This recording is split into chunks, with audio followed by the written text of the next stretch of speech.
Beri kue ke kakek tua di taman komplek. Pemuda miskin syok saat gubuknya didatangi keluarga kaya yang memfitnahnya meracuni kakek itu. Saat kakek itu bilang begini, semua keluarganya langsung bersujud pada pemuda miskin.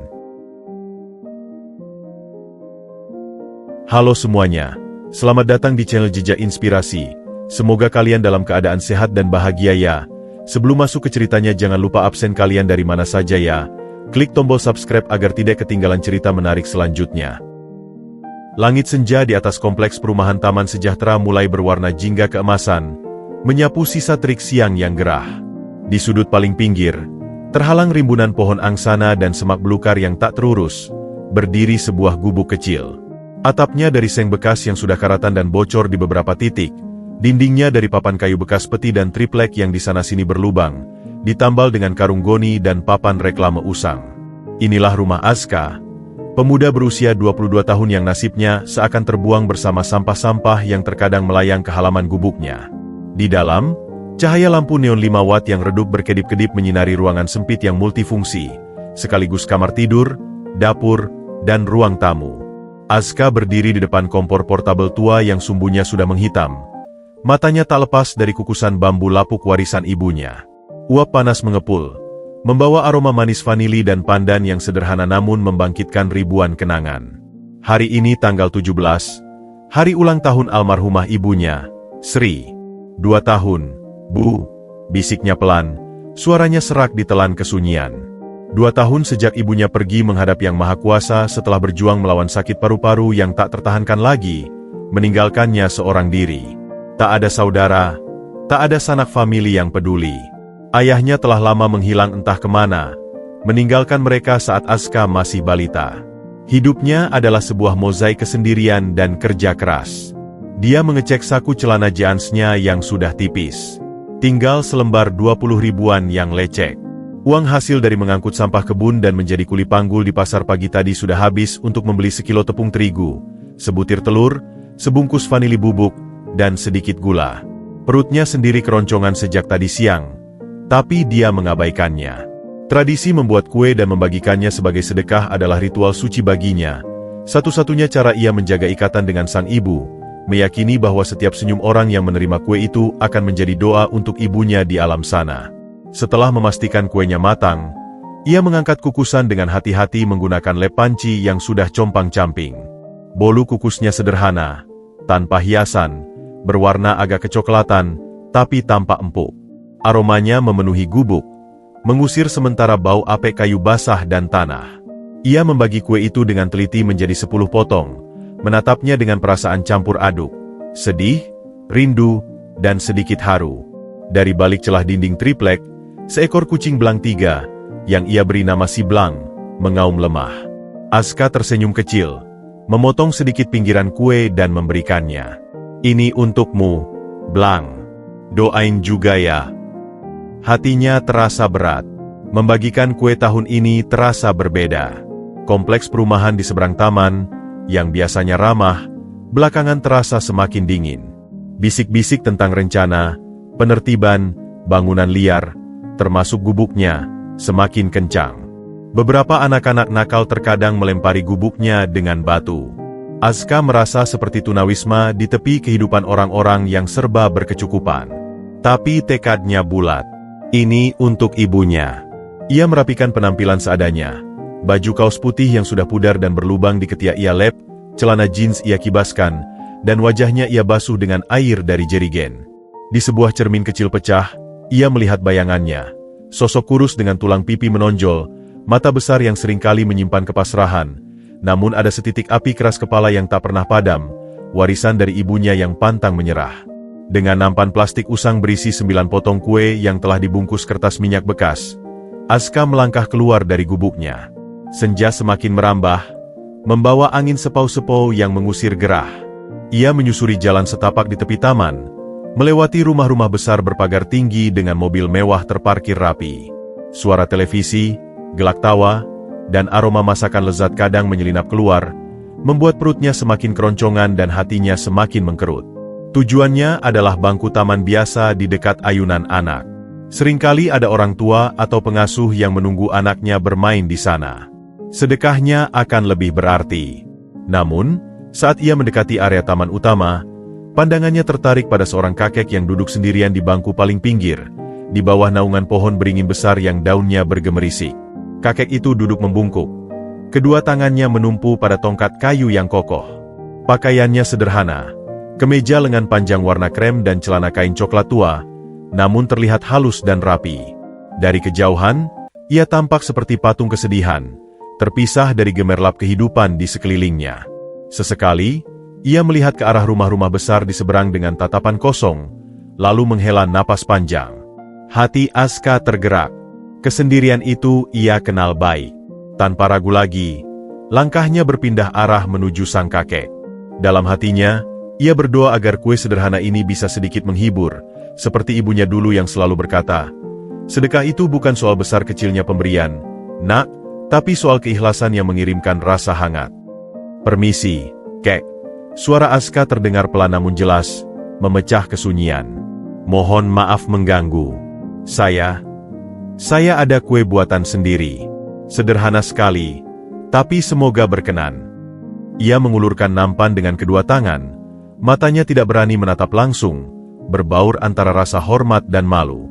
Pertemuan sederhana di bawah pohon beringin yang mulai disinari lampu taman itu, tanpa disadari keduanya, adalah percikan kecil yang akan membakar semak belukar rahasia, keserakahan, dan kebencian tersembunyi di balik tembok temanok tinggi perumahan Taman Sejahtera. Sebuah pertemuan yang akan mengubah takdir mereka selamanya. Suara Aska yang lembut itu seperti sentuhan angin malam yang menyelinap di antara gemerisik daun beringin. Kakek itu perlahan menoleh. Di bawah cahaya lampu taman yang mulai menyala, wajahnya terlihat jelas. Kulitnya yang keriput bagai peta kehidupan yang penuh perjalanan, rambut putih yang rapi disisir ke belakang, dan alis yang tebal menyimpan kewibawaan. Namun, yang paling mencolok adalah matanya. Mata itu, meski dikelilingi oleh garis-garis halus kelelahan, masih tajam, bijaksana, dan menyimpan kedalaman yang sulit diukur. Mata itu seakan bisa menembus langsung ke relung hati seseorang. Untuk beberapa detik, kakek Tarjo, begitulah ia dipanggil, hanya memandangi Aska. Pandangannya menyapu dari ujung rambut ikal yang tak tertata rapi, turun ke wajah tirus yang tulus, lalu ke pakaian sederhana dan nampan plastik usang berisi bungkusan kertas minyak. Tidak ada desakan, tidak ada pamrih yang terpancar dari pemuda itu, hanya sebuah kepolosan yang hampir punah di dunia tempatnya hidup. Sehelai senyum tipis, hampir tak terlihat, muncul di sudut bibir Tarjo. Ia mengangguk pelan. "Kue, ya nak?" Suaranya dalam, sedikit serak namun terasa hangat. Tangannya yang sedikit bergetar, bukan karena usia tapi karena kelelahan batin, mengulur dan mengambil satu bungkusan. "Terima kasih. Kakek lagi istirahat sebentar." Aska menghela napas lega. "Sama-sama, kek. Ini cuma bolu kukus biasa. Saya buat sendiri," ujarnya, masih dengan nada rendah. Dia berdiri tak tentu arah, ragu antara pergi atau tetap di sana. "Kamu duduk saja, nak," kata Tarjo sambil menepuk bangku kayu di sampingnya.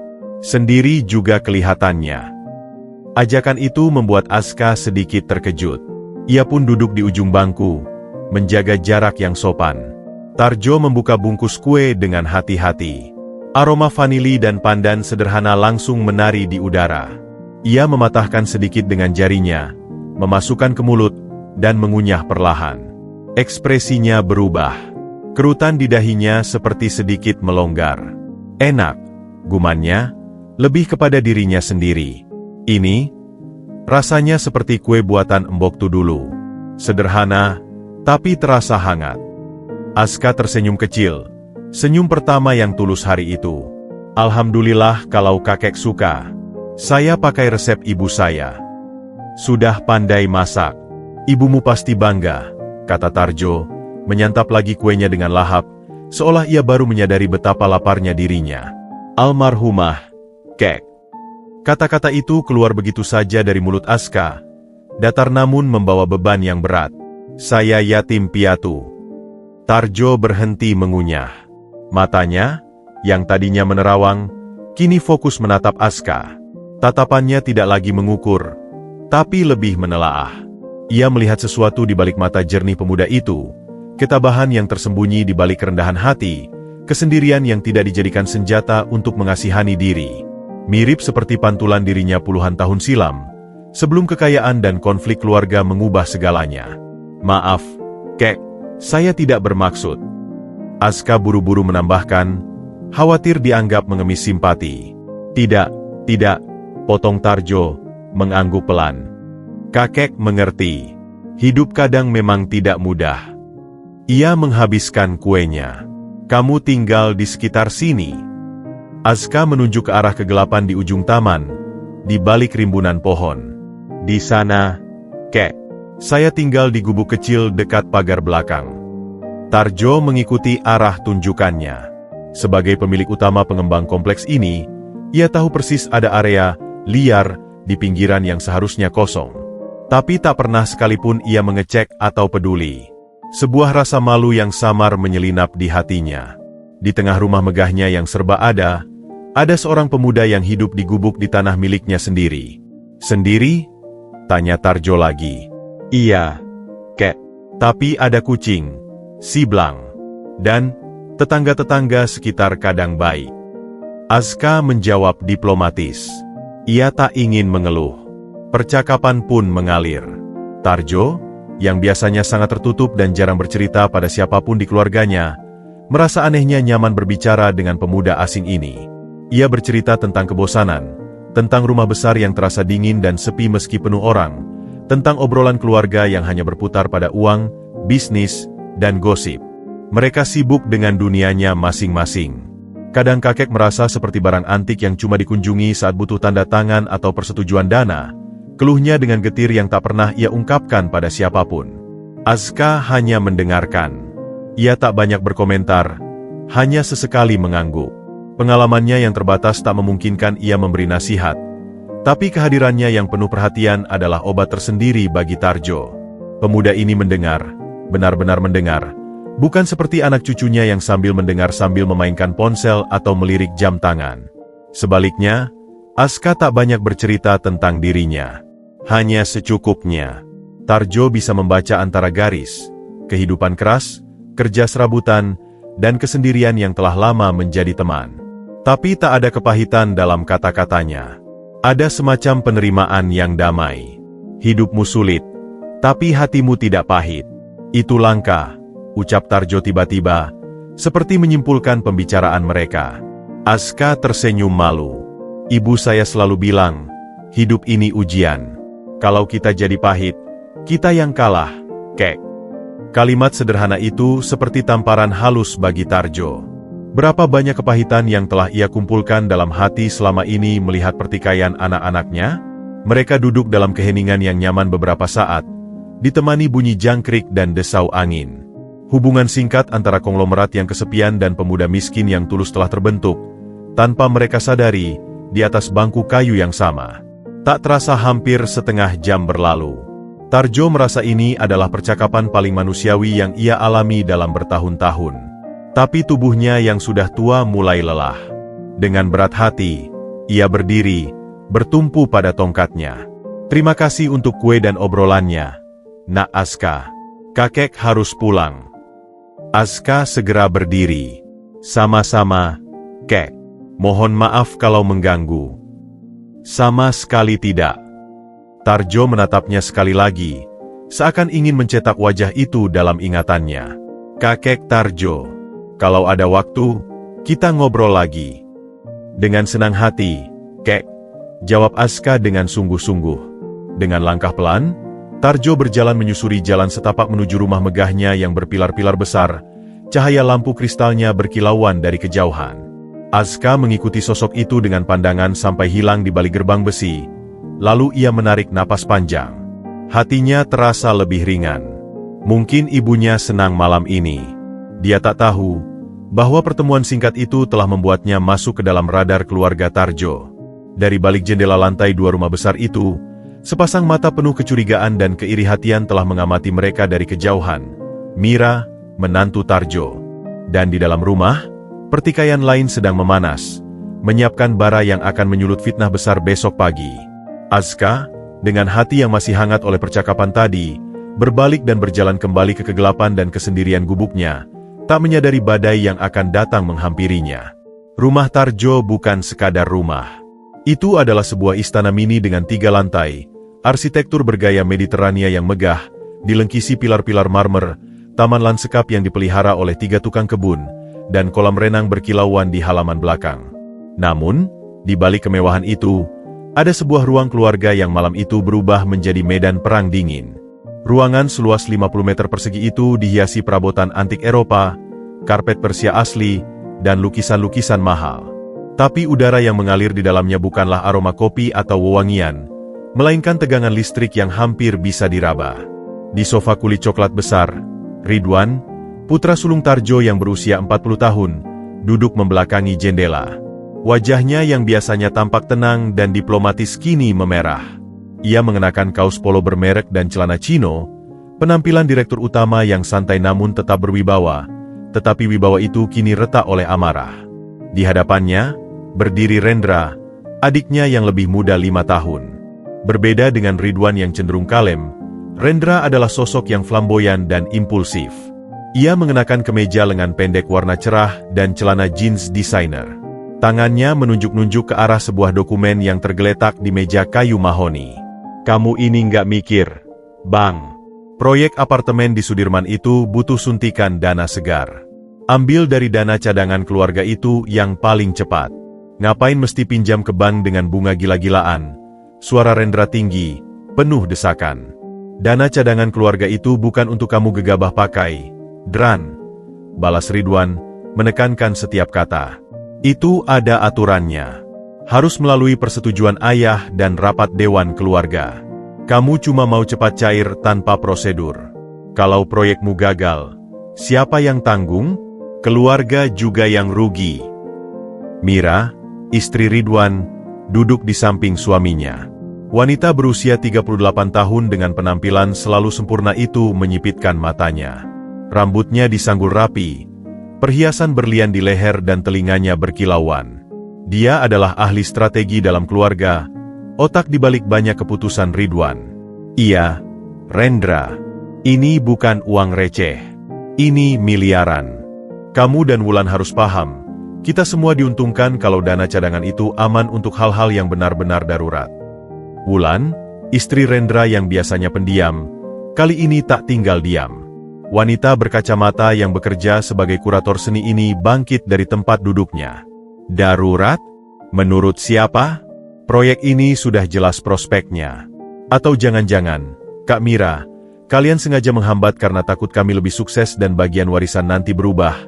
Tuduhnya halus namun tajam. Maksudmu apa, Wulan? Mira berdiri, wajahnya berkerut. Kami sudah yang paling banyak kerja dan urus bisnis keluarga selama ini. Wajar kalau bagian kita proporsional. Proporsional? Atau dominasi? Sergah Rendra. Ayah sudah mulai sakit-sakitan. Kamu dan Ridwan sudah seperti mengambil alih semuanya. Kami cuma minta hak untuk mengembangkan bagian kami. Pertengkaran itu semakin memanas. Suara mereka semakin tinggi, saling tuduh, saling mempertanyakan loyalitas, dan uang, selalu uang, menjadi poros utama. Aldi, putra Ridwan dan Mira yang berusia 20 tahun, hanya duduk di sudut ruangan sambil memainkan ponselnya. Wajahnya acuh tak acuh, seolah pertengkaran orang tuanya dan pamannya adalah sinetron yang membosankan. Kadang ia menyeringai sinis, menikmati keributan itu. Tiba-tiba, semua suara terhenti saat pintu ruangan terbuka. Tarjo berdiri di ambang pintu. Badannya terlihat lebih kecil dan lelah di tengah kemegahan ruangan. Wajahnya pucat, mata yang tadi bersinar saat ngobrol dengan Aska, kini redup dan dipenuhi kelelahan yang mendalam. Ia baru saja meninggalkan secercah kehangatan di taman, dan sekarang disambut oleh hawa dingin perseteruan anak-anaknya. Kalian masih belum selesai, suara Tarjo datar, namun ada getaran kekecewaan yang kuat di baliknya. Ridwan dan Rendra langsung diam, sedikit menunduk. Mira dan Wulan berusaha menyunggingkan senyum palsu. Maaf, Ayah, kami sedang berdiskusi tentang bisnis, kata Ridwan cepat. Diskusi? Saya dengar teriakan sampai ke depan, ujar Tarjo sambil berjalan pelan, tongkatnya mengetuk lantai marmer dengan bunyi yang menusuk. Ia duduk di kursi tunggalnya yang mirip singgasana di ujung ruangan. Sudah bertahun-tahun. Topiknya selalu sama, uang, Proyek, siapa dapat berapa? Ayah, ini penting untuk masa depan perusahaan. Rendra mulai. Perusahaan. Lalu keluarga? Potong Tarjo, matanya memandang mereka satu persatu. Kapan terakhir kali kalian makan malam bersama tanpa membicarakan angka-angka? Kapan terakhir kali kalian menanyakan bagaimana perasaan saya, bukan hanya tanda tangan saya? Ruangan menjadi sunyi. Pertanyaan itu menggantung tajam. Mira, dengan liciknya, segera mendekat. Ayah, kami sangat perhatian. Tadi kami khawatir karena ayah pulang agak larut. Ada apa? Tarjo memandang menantunya. Ia bisa membaca kepalsuan di balik senyum itu. Tiba-tiba, ia teringat pada ketulusan di mata Aska. Kontras yang begitu menyakitkan. Saya tadi di taman. Bertemu seseorang, kata Tarjo perlahan, sengaja menguji reaksi mereka. Bertemu siapa, ayah? Tanya Ridwan, penasaran. Seorang pemuda. Memberi saya kue buatannya. Kami ngobrol. Tarjo berhenti sejenak, melihat wajah-wajah penuh tanda tanya di depannya. Dia hidup sederhana, bahkan bisa dibilang miskin. Tapi dalam setengah jam ngobrol dengannya, saya merasa lebih dimengerti dan dihargai sebagai manusia, bukan sebagai ATM berjalan, daripada dalam 10 tahun terakhir bersama kalian semua. Kalimat itu diucapkan dengan tenang, namun dampaknya seperti bom yang meledak di ruang keluarga. Mira langsung berkerut keningnya. Pemuda? Di taman? Ayah, hati-hati. Sekarang banyak penipu yang mendekati orang tua. Penipu? Tarjo memotong. Suaranya mulai meninggi. Dia tidak meminta apa-apa. Malah, dia yang memberi. Dia bahkan tidak tahu siapa saya. Bagi dia, saya cuma kakek tua yang kesepian di taman. Ada nada getir dan kemenangan kecil dalam suaranya. Kalian tahu apa yang kita bicarakan? Kami bicara tentang ibu almarhumahnya, tentang hidup, tentang ketulusan. Sesuatu yang mungkin sudah asing di telinga kalian. Rendra dan Ridwan saling pandang. Rasa tidak suka dan kecemburuan mulai menggerogoti. Siapa orang asing ini yang tiba-tiba mendapat pujian tinggi dari ayah? Ayah, mungkin dia hanya berpura-pura. Rendra mencoba. Sudah, bentak Tarjo, tiba-tiba berdiri. Kelelahan dan kekecewaannya memuncak. Saya tidak mau mendengar lagi. Kalian sibuk mengukur segala sesuatu dengan uang dan kecurigaan. Saya naik ke kamar. Dan ingat, ia menatap mereka dengan tajam. Proyek apartemen itu, tidak akan ada dana cadangan yang dikucurkan tanpa audit eksternal dan persetujuan penuh saya. Sekarang, saya mau istirahat dari keluarga saya. Dengan langkah berat dan penuh beban, Tarjo meninggalkan ruangan. Ia meninggalkan keheningan yang tebal, penuh dengan kemarahan yang tertahan dan rasa tidak suka yang baru saja lahir. Begitu pintu tertutup, Mira segera berbisik kepada Ridwan.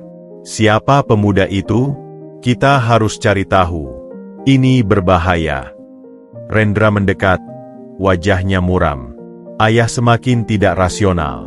Dia lebih percaya orang asing daripada kita, darah dagingnya sendiri. Di sudut ruangan, Aldi akhirnya mengangkat kepala dari ponselnya. Senyum sinisnya semakin lebar. Wah, ada pemain baru nih. Jadi seru. Badai di rumah besar itu belum reda. Malah, angin permusuhan dan kecurigaan baru saja bertiup kencang, mengarah langsung ke sosok Aska yang tak berdosa di gubuknya, yang hanya ingin berbuat baik untuk mengenang ibunya. Bara yang ditinggalkan Tarjo malam itu telah jatuh ke tumpukan jerami keserakahan mereka, dan besok pagi, api fitnah akan mulai menyala. Keesokan paginya, langit di atas perumahan Taman Sejahtera masih diselimuti kabut tipis. Namun, di dalam rumah megah keluarga Tarjo, suasana sudah panas sejak fajar. Pukul 6.30, teriakan panik seorang asisten rumah tangga memecah keheningan. Tolong! Tuan Tarjo! Tuan Tarjo sakit. Ridwan dan Mira yang sedang sarapan di ruang makan mewah langsung berhamburan ke kamar tidur utama di lantai 2. Mereka menemukan Tarjo terbaring di atas tempat tidur ukuran king. Wajahnya pucat pasi, peluhnya membasahi piyama sutra. Tangannya menekan perutnya yang kram, erangan lemah keluar dari bibirnya yang kering. Vas bunga dan gelas air terjatuh di lantai karpet tebal. Panggil dokter keluarga. Sekarang, perintah Ridwan pada salah satu pelayan yang ketakutan. Kekacauan pun terjadi. Dalam waktu 30 menit, Dr. Arif, dokter pribadi keluarga yang sudah puluhan tahun melayani, sudah tiba dengan tas medisnya.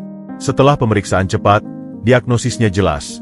Gastritis akut, Mak, parah yang dipicu kombinasi stres berat dan pola makan tidak teratur. Beliau sudah saya berikan suntikan untuk mengurangi nyeri dan mual. Tapi ini peringatan keras, kata Dr. Arif dengan wajah serius kepada Ridwan dan Mira di luar kamar. Stres Bapak sudah mencapai tingkat berbahaya. Pola makannya juga tidak terkontrol. Saya dengar kemarin Bapak pulang larut dan mungkin makan sesuatu di luar? Apa yang Bapak makan? Mira, yang matanya sudah berbinar dengan rencana licik, segera menyambar. Dia bilang bertemu seorang pemuda di taman dan diberi kue. Dok, dari tangan siapa tahu itu? Dr. Arif mengernyit. Kue? Bisa saja memicu asam lambung kalau terlalu manis atau mengandung bahan yang tidak cocok untuk kondisi lambung Bapak yang sudah sensitif. Tapi penyebab utamanya tetap stres. Itu pasti, Dok, sahut Mira cepat. Stres karena anak-anaknya, lalu ditambah makanan tak jelas dari orang asing. Saya selalu mengawasi makanan ayah di rumah. Ini pasti ulah orang itu. Dr. Arif hanya mengangguk, lebih memilih untuk tidak terlibat dalam dinamika keluarga. Setelah memberikan resep dan instruksi perawatan, ia pun pergi. Mira menarik Ridwan ke ruang kerjanya yang mewah. Wajahnya yang cantik berubah menjadi dingin dan penuh perhitungan. Kamu dengar itu, Wan? Kue dari pemuda tak dikenal, bisiknya tajam. Ini kesempatan kita. Kesempatan untuk apa? Ayah sakit, kata Ridwan, masih bingung. Bodoh, kamu lihat sikap ayah tadi malam? Dia lebih membela orang asing itu daripada kita. Bayangkan kalau orang asing ini semakin dekat dengan ayah. Bisa-bisa dia kasih hati, bahkan mungkin kasih uang atau warisan. Dia sudah bilang merasa lebih dimengerti oleh si pemuda itu. Mata Mira berkilat licik. Kita harus singkirkan ancaman ini sebelum dia makin kuat. Dan sekaligus, ini bisa jadi senjata untuk menjatuhkan Rendra. Ridwan terkesiap. Jatuhkan Rendra? Bagaimana? Dengar, kata Mira, mendekatkan kursinya. Ayah sakit karena kue si pemuda itu, iya kan? Kita besarkan kasusnya. Kita tuduh pemuda itu mencoba meracuni ayah, atau setidaknya ceroboh memberikan makanan yang membahayakan. Lalu, kita temukan bukti bahwa di balik si pemuda ini, ada dalang yang menyuruhnya. Dalang? Siapa? Siapa lagi yang paling diuntungkan kalau ayah sakit parah atau bahkan meninggal? Siapa yang paling nekat dan butuh uang cepat untuk proyek apartemennya? Bisik Mira dengan senyum tipis. Rendra? Gumam Ridwan, mulai memahami. Tepat. Kita tidak langsung tuduh Rendra. Tapi kita buat seolah-olah ada konspirasi. Kita datangi pemuda itu, ancam, teror. Orang miskin begitu pasti mudah dibungkam atau diatur. Kita bisa suruh dia mengaku, dengan iming-iming uang tentunya, bahwa dia disuruh oleh orang yang punya proyek apartemen. Atau kita cukup sebarkan kabur saja. Keraguan akan langsung tertuju pada Rendra. Ayah akan marah besar padanya. Dan kita akan jadi pahlawan yang menyelamatkan ayah dari percobaan pembunuhan. Rencana itu keji. Namun bagi Ridwan yang ambisius dan mulai merasa terancam oleh pujian ayah pada orang asing, itu terdengar masuk akal. Rasa takut kehilangan kekuasaan dan warisan mengalahkan nuraninya. Tapi, bukti? Dokter bilang penyebab utamanya stres. Bantah Ridwan lemah. Stres karena Rendra lah yang membuat ayah stres dengan proyeknya. Dan kue itu adalah pemicu fisiknya. Kita mainkan itu. Kita gembar-gemborkan keracunan makanan. Orang-orang akan percaya pada gosip, bukan pada fakta medis, jawab Mira dengan yakin. Aldi, kemarini sini. Aldi yang menguping di balik pintu segera masuk. Wajahnya bersemangat seperti akan menjalani petualangan. Ada tugas seru, Bu. Kamu dan dua teman kamu pergi ke gubuk si pemuda itu sekarang. Intai dan pastikan dia di sana. Juga, cari apapun yang bisa dijadikan bukti. Botol obat, bubuk putih, apa saja. Ayahmu dan aku akan datang nanti dengan tim kita. Aldi menyeringai. Wih, kayak detektif. Oh, bu. Dia segera berlari keluar. Ponselnya sudah di tangan untuk menghubungi kawan-kawannya yang sama-sama suka usil. Mira lalu menghubungi kepala satpam kompleks, Pak Soleh, orang yang sudah lama dibina dengan tips bulanan ekstra dari Ridwan. Pak Soleh, ada keadaan darurat. Ada warga liar yang diduga memberi makanan beracun pada ayah saya. Saya dan suami akan menanganinya. Tolong siapkan 2 orang satpam untuk pengamanan nanti. Dan tolong, jangan biarkan siapapun menghubungi polisi dulu. Ini urusan internal keluarga. Di sisi lain rumah, di kamar tidur mewahnya, Rendra juga sudah mendapat kabar tentang sakitnya ayah. Dengan Wulan, mereka berdiskusi dengan cemas. Ini bisa jadi senjata Mira dan Ridwan untuk menyerang kita, kata Wulan cemas. Mereka pasti akan cari kambing hitam. Kambing hitam? Pemuda di taman itu? Tanya Rendra. Siapa lagi? Mira itu licik. Dia akan manfaatkan ini untuk menjauhkan ayah dari kita dan sekaligus mencoreng nama kita, analisa Wulan. Tanpa mereka sadari, mereka juga mulai melihat Aska sebagai ancaman, atau setidaknya, sebagai pion dalam permainan kekuasaan mereka. Sementara itu, di rumah sakit, Tarjo yang sudah sedikit membaik, memanggil satpam pribadinya yang setia, Pak Joko. Jo, tolong carikan pemuda yang saya temui di taman kemarin. Namanya Aska. Dia tinggal di gubuk dekat pagar belakang. Saya mau ucapkan terima kasih lagi. Dan beri dia ini, ucap Tarjo, menyelipkan selembar uang 500.000 ke tangan Pak Joko. Jangan bilang siapa-siapa. Pak Joko mengangguk setia. Namun, saat ia hendak berangkat, ia melihat Aldi dan 2 pemuda lain berangkat dengan motor menuju arah taman, dan melihat Pak Soleh sedang berbisik-bisik dengan beberapa satpam dengan wajah serius. Sebagai orang lama, ia bisa merasakan ada sesuatu yang tidak beres. Ia memutuskan untuk mengamati dulu. Jaring fitnah telah ditebarkan. Motifnya bukan lagi sekadar menyingkirkan orang asing, tapi telah berkembang menjadi perang saudara untuk warisan, dengan Aska yang tak tahu apa-apa sebagai tumbal di tengahnya. Di gubuknya, Aska baru saja menyelesaikan sholat subuh, bersiap untuk pergi mencari kerja serabutan, tak menyadari bahwa 3 motor dan 1 mobil hitam sudah mulai mendekat, membawa badai yang akan menghancurkan kedamaian sederhana yang ia miliki. Fajar baru saja merekah dengan warna jingga pucat di ufuk timur ketika Aska menyelesaikan sholat subuh di sajadah lusuhnya. Udara pagi yang sejuk dan kicau burung adalah rutinitas yang ia syukuri. Setelah membereskan perlengkapan sholat, ia memasak air untuk secangkir teh hangat dan memanaskan sisa sepotong kecil kue bolu kemarin untuk sarapan. Pikirannya sudah melayang pada kemungkinan kerja hari ini. Ada kabar dari tetangga bahwa tukang kebun di kompleks sebelah membutuhkan bantuan untuk memangkas pagar. Ia sedang menyesap tehnya yang pahit ketika telinganya menangkap suara deru motor yang tidak biasa. Biasanya, kompleks ini masih sepi pada jam segini. Lalu, suara itu semakin jelas. Bukan cuma 1, tapi beberapa motor, diikuti suara mobil yang halus namun berat. Suara-suara itu berhenti tepat di luar jalur masuk sempit menuju gubuknya. Jantung Aska berdebar sedikit. Pengalamannya hidup di tepi masyarakat membuatnya peka terhadap bahaya. Ia mengintip dari celah papan dinding. Di balik semak, terlihat 3 motor dengan penunggangnya yang berpostur kekar dan bermuka sangar, teman-teman Aldi. Dan yang lebih mencemaskan, sebuah SUV hitam besar jenis Toyota Fortuner, mobilnya Ridwan, berdiri di belakangnya. Sebelum ia sempat berpikir, pintu gubuknya yang hanya bertautan dengan engsel sederhana digedor keras. Buka! Keluar sana! Aska mengenali suara itu. Aldi. Dengan tangan gemetar, ia membuka pintu. Sinar matahari pagi yang menyilaukan membuatnya menyipitkan mata. Di hadapannya, berdiri Aldi dengan senyum sombong, di samping 2 lelaki preman bertato. Di belakang mereka, Ridwan dan Mira sudah turun dari mobil. Wajah Mira seperti topeng marah yang dipahat sempurna, sementara Ridwan terlihat kaku, menghindari kontak mata. 2 satpam kompleks berbadan besar, atas perintah Pak Soleh, berdiri di belakang mereka seperti pengawal. Ada apa ini? Tanya Aska, suaranya lebih kecil dari yang ia rencanakan. Mira melangkah maju, matanya menyorot tajam seperti elang yang melihat mangsa. Kamu Aska? Yang kemarin memberi kue kepada ayah mertua saya? Iya, Bu. Tapi apa?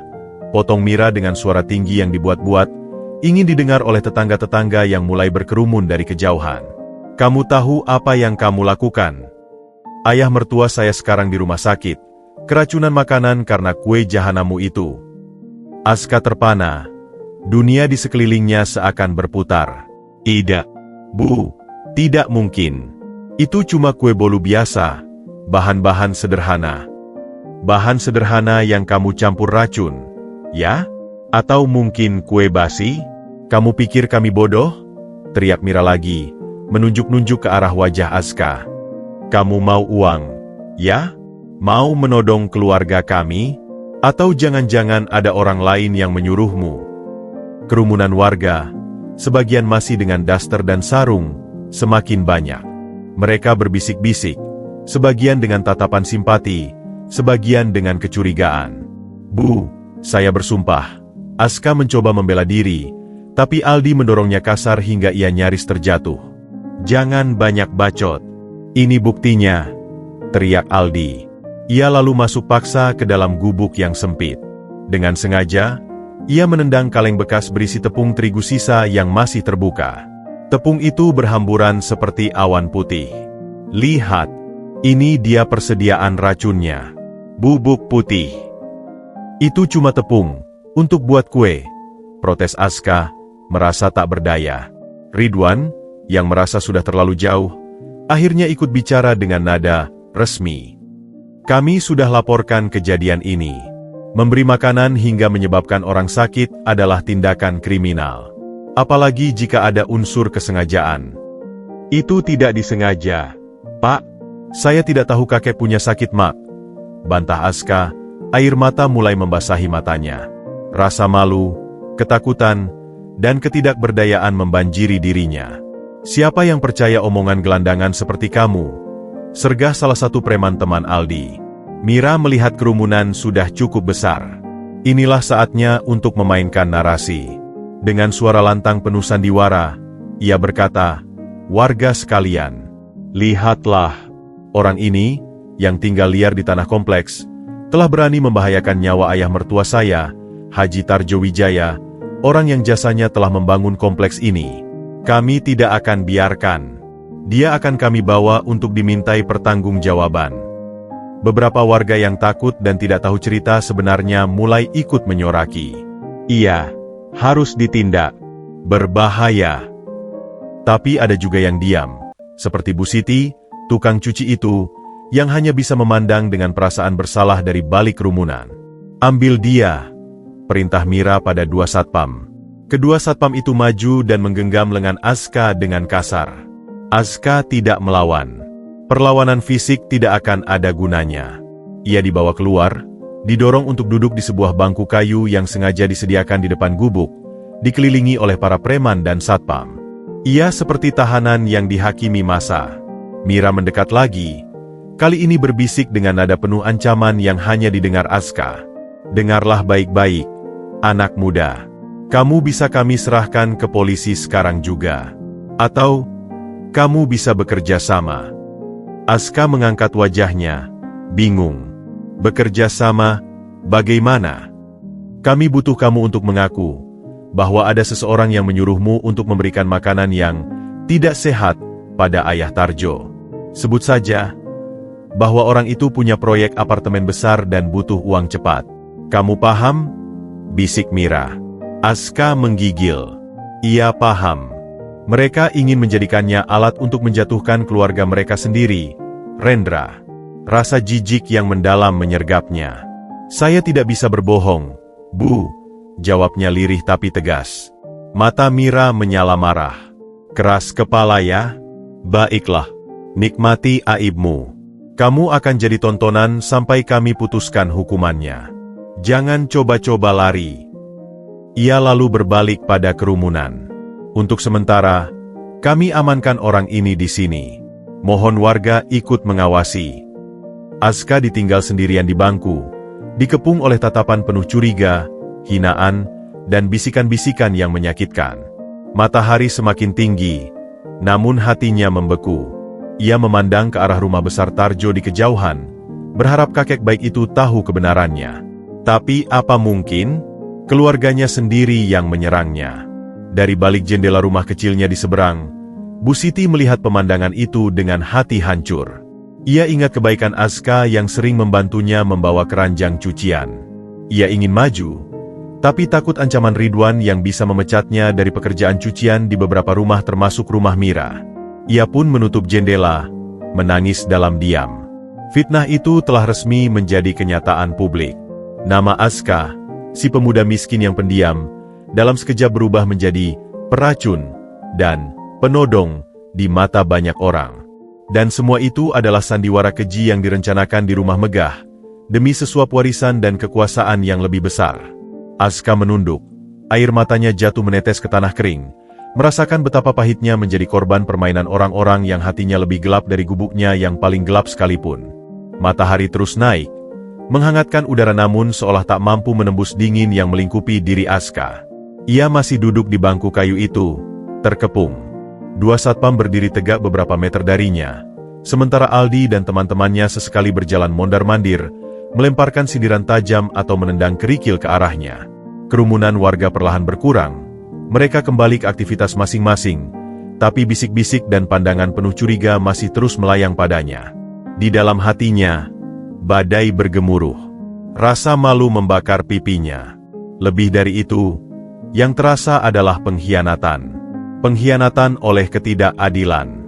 Ia hanya melakukan hal baik, mengikuti ajaran ibunya, dan inilah balasannya. Dihakimi, difitnah, dijadikan tontonan.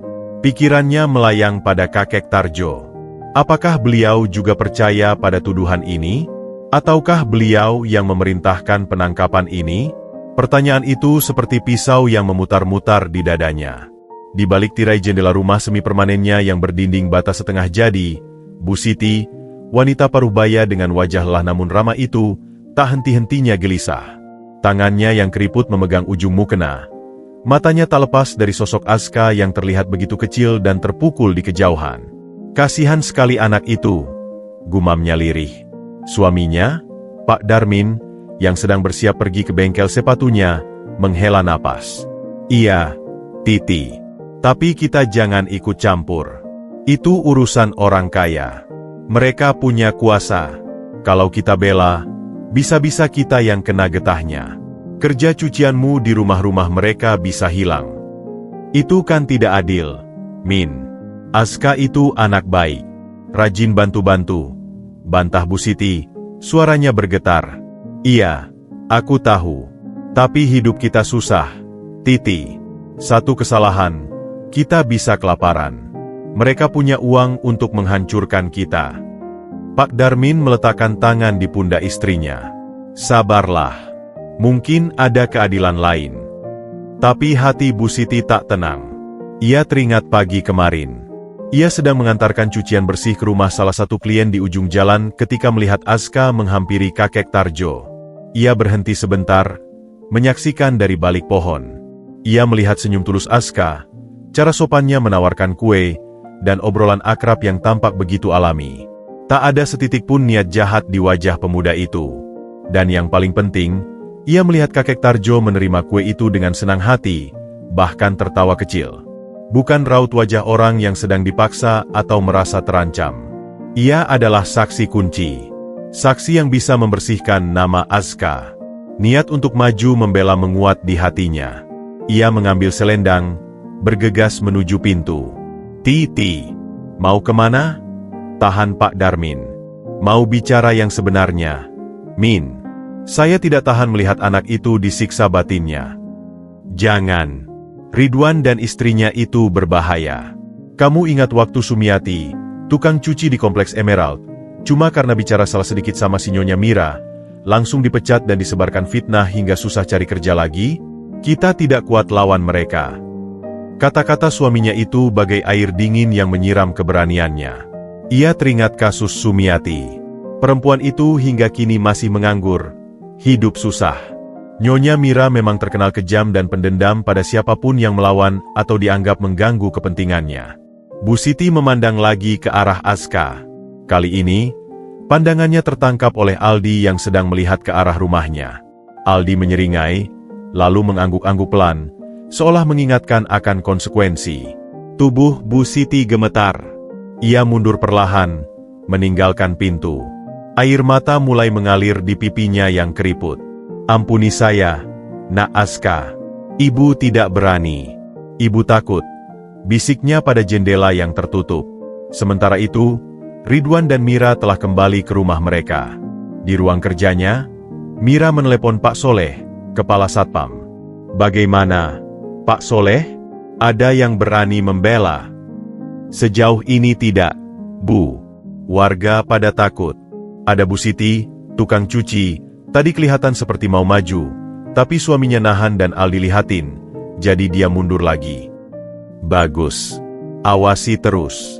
Terutama Bu Siti itu. Dia sering cuci di sini, kan? Kalau dia berani buka mulut, ingatkan halus bahwa kontrak cuci bulanannya bisa berakhir. Siap, Bu. Mira menutup telepon dengan puas. Saksi sudah diam. Tinggal kita putar narasinya. Besok akan kita sebarkan desas-desus bahwa ada oknum keluarga yang membayar si Aska.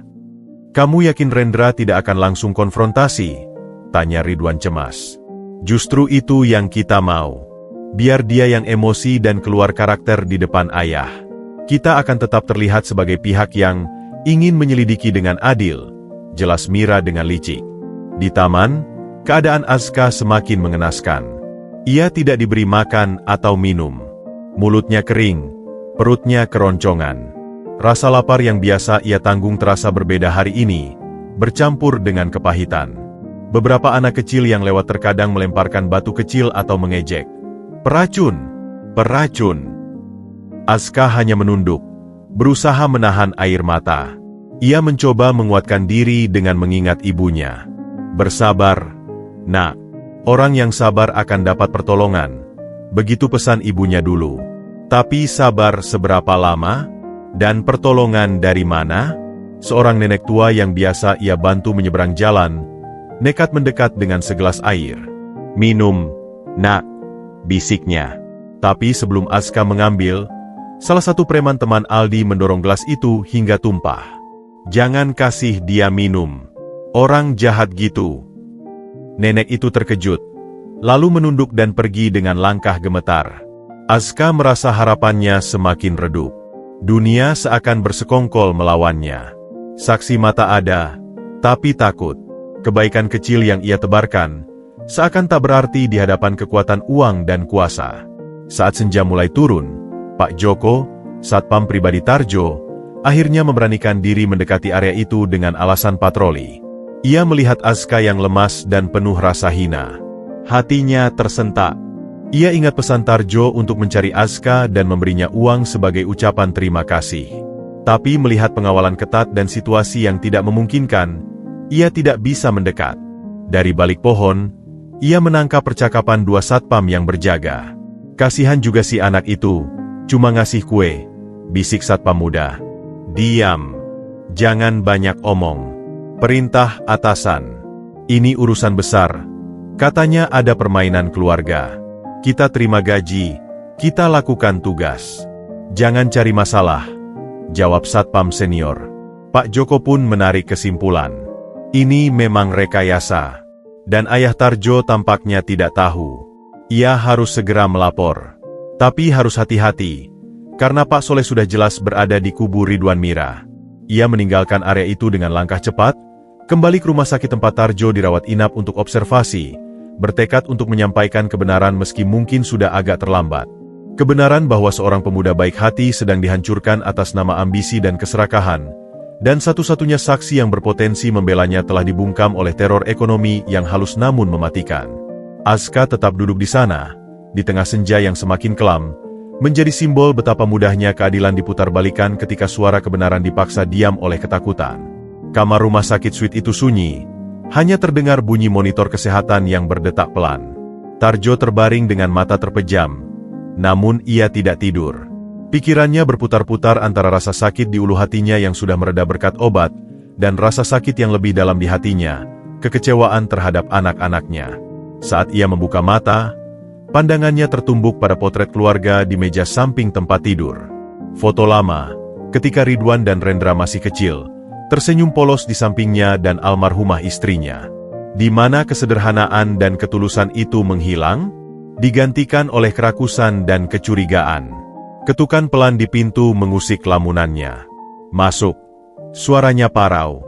Pak Joko, dengan seragam satpam pribadi yang masih ia kenakan, masuk dengan wajah penuh beban. Ia adalah mantan tentara yang setia, dipekerjakan Tarjo selama 15 tahun terakhir, lebih dipercayanya daripada anak-anaknya sendiri. "Maaf mengganggu, Pak Haji. Ada yang perlu saya laporkan." "Penting," kata Pak Joko, menutup pintu dengan rapat. Tarjo menganggap pelan, mencoba duduk lebih tegak. "Tentang apa, Jo?" "Tentang pemuda itu, Pak. Aska." Mendengar nama itu, mata Tarjo langsung fokus. "Aska? Kamu sudah temui dia? Sudah kasih uangnya?" Pak Joko menggeleng, wajahnya muram. "Belum, Pak. Saya tidak bisa mendekat. Keadaannya tidak memungkinkan." "Tidak memungkinkan? Kenapa?" Tarjo mengerutkan kening. Dengan hati-hati, Pak Joko memaparkan semua yang ia saksikan dan dengar. Penyerbuan ke gubuk oleh Ridwan, Mira, dan Aldi, tuduhan keracunan, pengawasan ketat oleh Satpam Kompleks, dan yang paling menyayat, kondisi Aska yang dibiarkan lapar dan dihina di bangku taman, dikepung seperti penjahat. "Bahkan, Pak," lanjut Pak Joko dengan suara bergetar marah, "ada saksi mata, Bu Siti tukang cuci, yang mau membela, tapi sepertinya diancam hingga tidak berani bicara. Saya dengar percakapan Satpam. Ini semua rekayasa mereka, Pak. Katanya untuk menjatuhkan yang lain." Tarjo terdiam. Wajahnya yang pucat semakin memutih. Tapi bukan karena sakit fisik. Sebuah api kemarahan yang belum pernah ia rasakan bertahun-tahun mulai menyala di dadanya. Tangannya yang di atas selimut mengepal erat, urat-uratnya menonjol. "Mereka berani sekali," desisnya, suaranya rendah namun berisi guruh. "Memanfaatkan sakitku untuk menghancurkan seorang anak yang tidak berdosa dan untuk saling memangsa satu sama lain. Pak, mungkin kita harus panggil polisi, atau setidaknya." "Tidak," potong Tarjo tegas. Ia menarik napas panjang, mencoba menenangkan diri. "Ini adalah penyakit keluarga, dan harus saya obati sendiri. Memanggil polisi hanya akan mempermalukan keluarga dan belum tentu menyelesaikan akar masalah. Mereka akan cari pengacara, putar balik fakta, dan Aska yang paling menderita. Lalu apa yang harus kita lakukan, Pak?" Tarjo memandang Pak Joko. "Pertama, saya butuh bukti medis yang tak terbantahkan. Tolong panggil Dokter Arif kemari. Sekarang." Pak Joko mengangguk dan segera keluar. Beberapa menit kemudian, Dokter Arif masuk dengan sedikit bingung. "Ada apa, Haji? Tidak enak badan lagi?" "Tidak, Dok. Saya butuh kejelasan. Untuk terakhir kalinya, berdasarkan ilmu kedokteran Anda, apa penyebab pasti sakit saya kemarin?"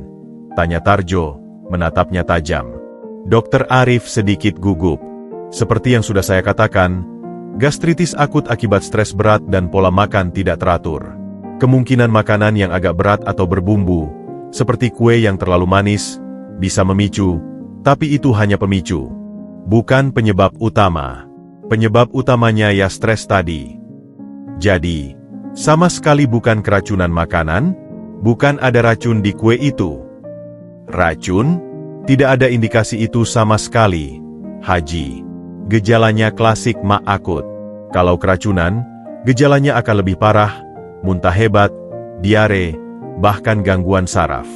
Itu tidak ada.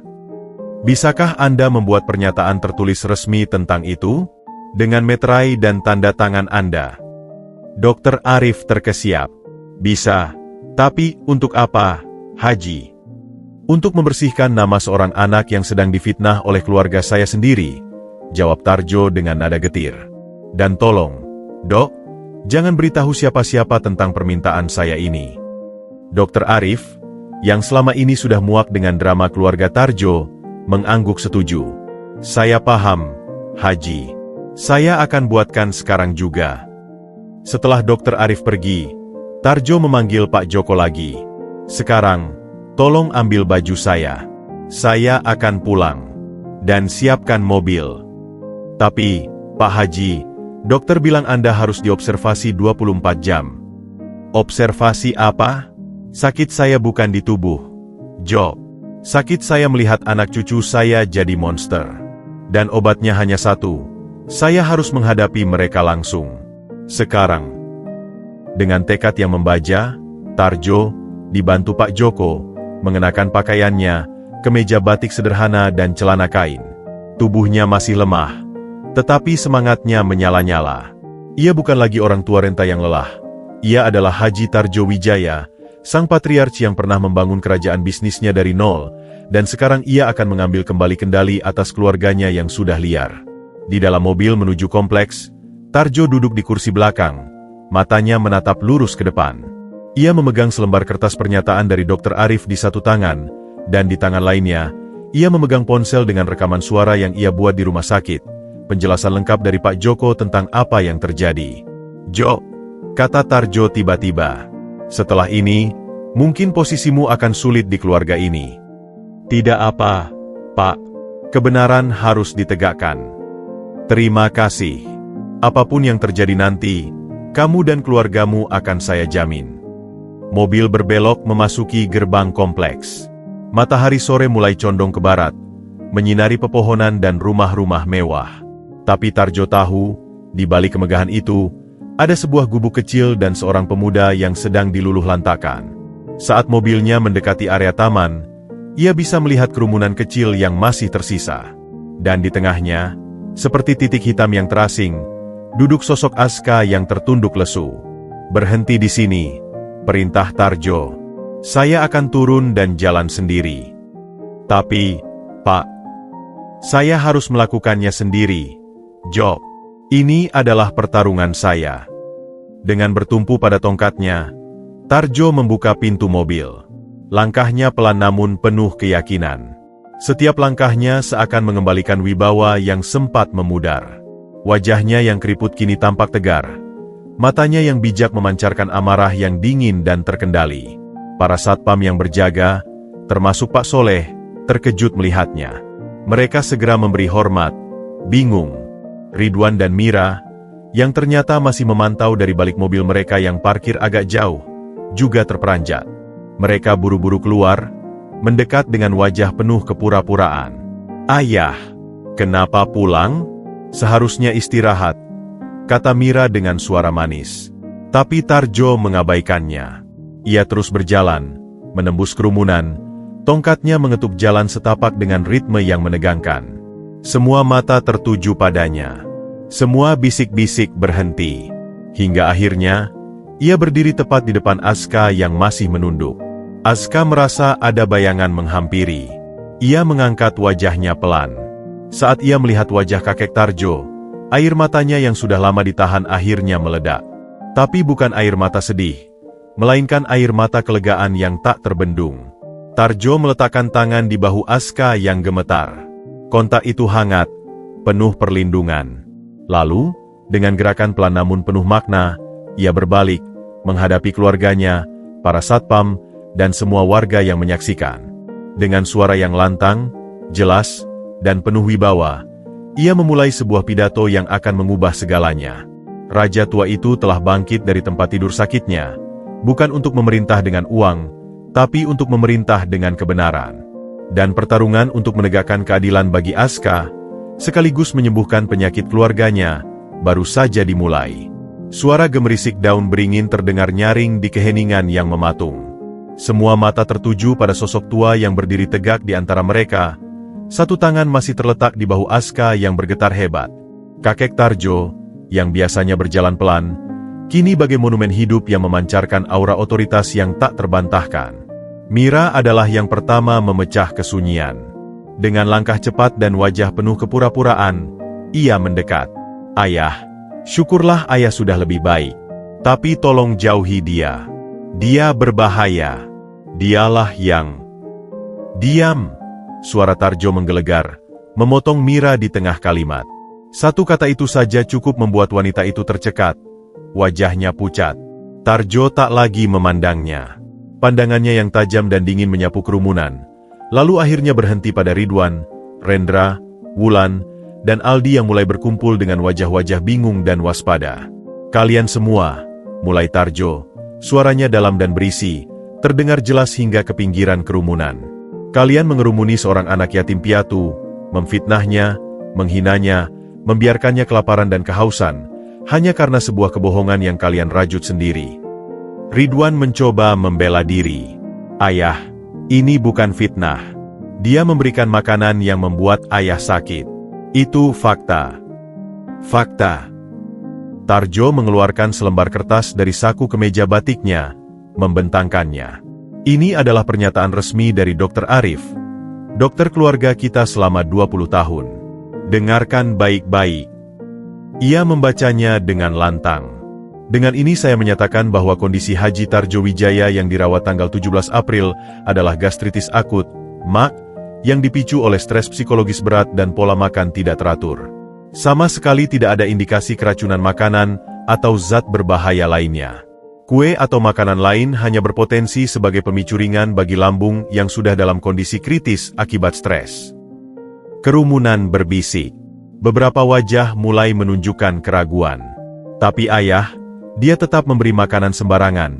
Rendra ikut bersuara. Dan kamu, potong Tarjo, menuding ke arah Rendra, lalu ke Ridwan dan Mira. Dan kalianlah sumber stres itu.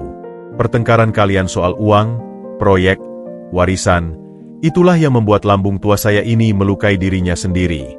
Bukan kue bolu sederhana ini. Ia mengambil sisa sepotong kecil kue dari nampan yang masih tergeletak di tanah, mengangkatnya tinggi-tinggi. Lalu, ia memutar tubuhnya, menatap Aska yang masih duduk terpaku. Dan anak ini, setelah memberi kue dengan ketulusan yang bahkan tak bisa kalian pahami, apa yang dia lakukan saat mendengar saya sakit? Tarjo mengeluarkan ponsenya, menekan tombol putar.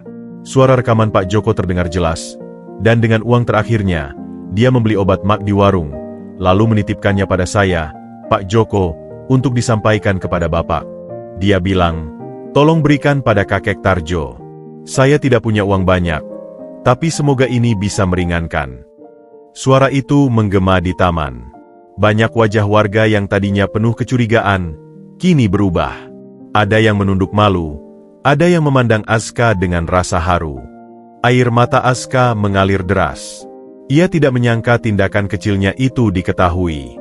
Lihat, teriak Tarjo, suaranya gemetar karena emosi. Dia, yang hidup dari gubuk dan kerja serabutan, dengan uang receh terakhirnya memikirkan orang tua yang bukan saudaranya. Sementara kalian, anak-anak kandung saya sendiri, dengan uang miliaran di rekening, memikirkan apa? Memikirkan bagaimana menjatuhkan saudaramu sendiri, memfitnah orang tak bersalah, dan menambah stres pada ayahmu sendiri hanya untuk berebut harta. Tuduhan itu seperti cambuk yang menyayat. Ridwan, Mira, Rendra, dan Wulan terdiam membatu. Aldi mencoba menyembunyikan diri di belakang orang tuanya.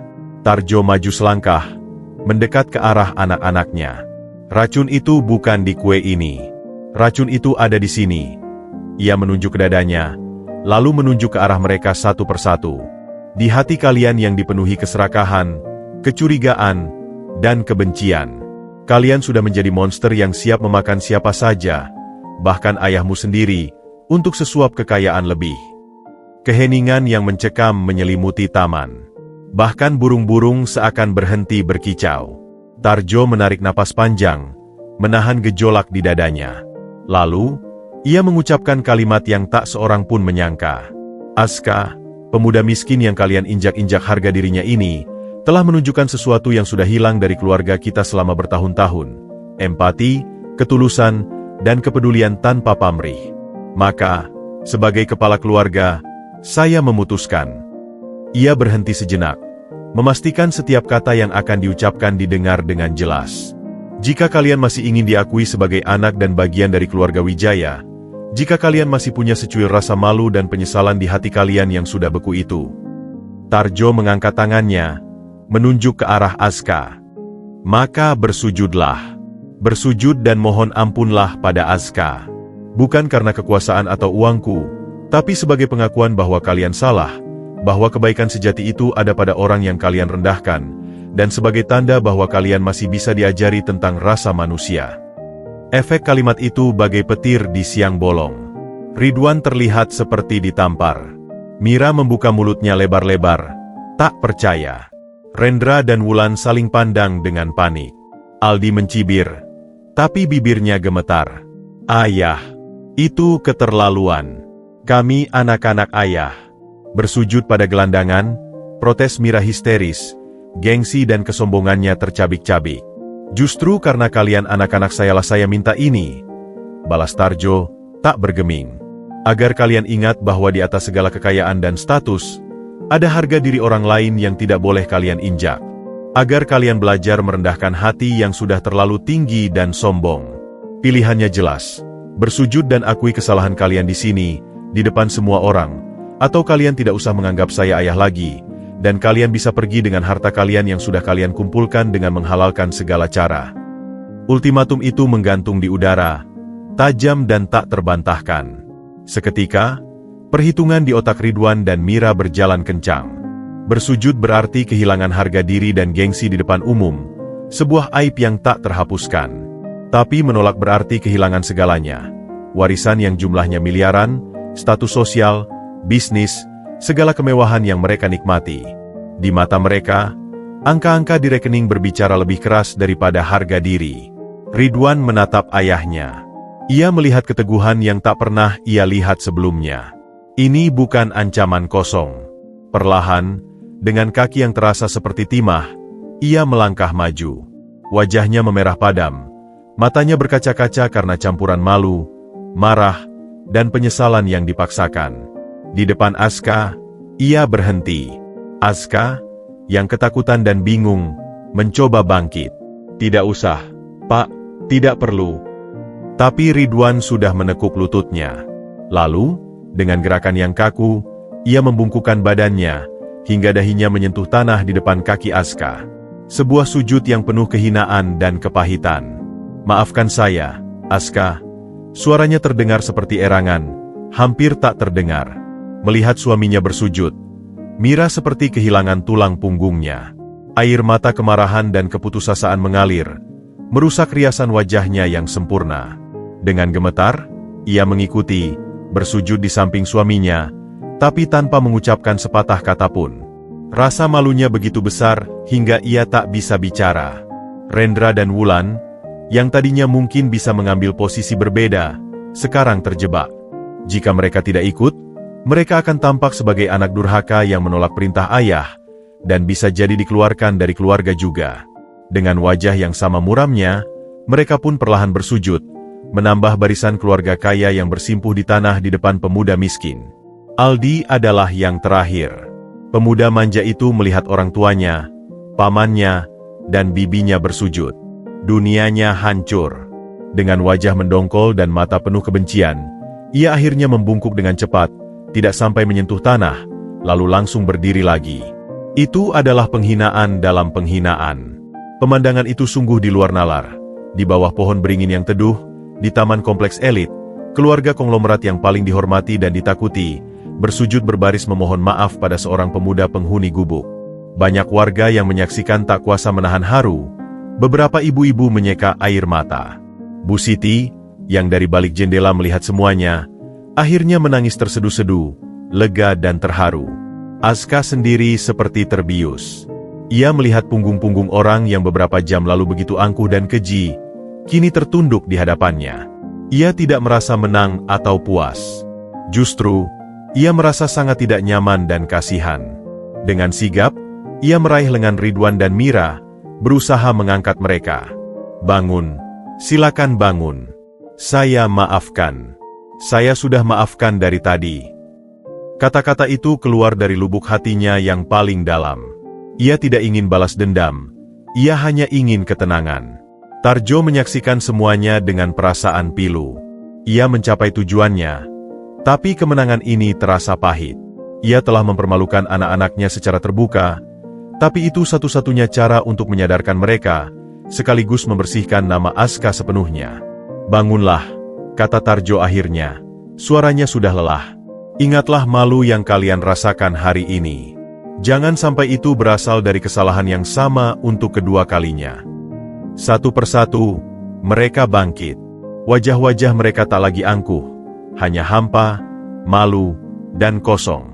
Mereka tak berani menatap siapapun, lalu berbalik dan berjalan cepat meninggalkan taman, kembali ke rumah megah mereka yang tiba-tiba terasa seperti penjara. Tarjo kemudian mendekati Aska, memeluknya erat. "Maafkan kakek, nak. Kakek yang membawa petaka ini padamu." "Tidak, kek. Justru terima kasih. Terima kasih sudah percaya pada saya," bisik Aska. Pelukannya masih terasa asing namun hangat. Pengadilan di taman telah usai. Keadilan tegak, fitnah terungkap, dan harga diri Aska dipulihkan. Namun, semua yang hadir tahu, ini bukanlah akhir. Luka kehinaan yang begitu dalam pada keluarga kaya itu pasti akan meninggalkan bekas. Dendam baru mungkin saja sudah tertanam, dan kedamaian yang didapat Aska hari ini mungkin rapuh adanya. Tapi untuk saat ini, di bawah senja yang mulai berwarna ungu, kebenaran telah berbicara dengan lantang, dan seorang pemuda miskin mendapatkan kembali kehormatannya, sementara keluarga kaya mendapatkan pelajaran yang tak akan pernah mereka lupakan seumur hidup. Setelah pengakuan pahit dan ritual sujud yang menggetarkan itu, suasana di taman perlahan berubah dari mencekam menjadi haru. Kerumunan warga yang menyaksikan satu persatu mulai bubar, masing-masing membawa cerita yang luar biasa untuk dibawa pulang. Tapi sebelum mereka pergi, banyak yang melirik Aska dengan pandangan baru, bukan lagi kecurigaan, melainkan rasa hormat bercampur iba. Aska masih berdiri di tempatnya, tubuhnya lemas bagai habis digempur badai. Rasanya seperti baru bangun dari mimpi buruk yang panjang. Lengan tempat Tarjo memeluknya terasa seperti satu-satunya penahan agar kakinya tidak lunglai. Bau minyak wangi tua dan kain batik halus dari kakek itu menenangkannya. "Kamu kuat sekali, nak," bisik Tarjo di telinganya. Suaranya parau penuh emosi.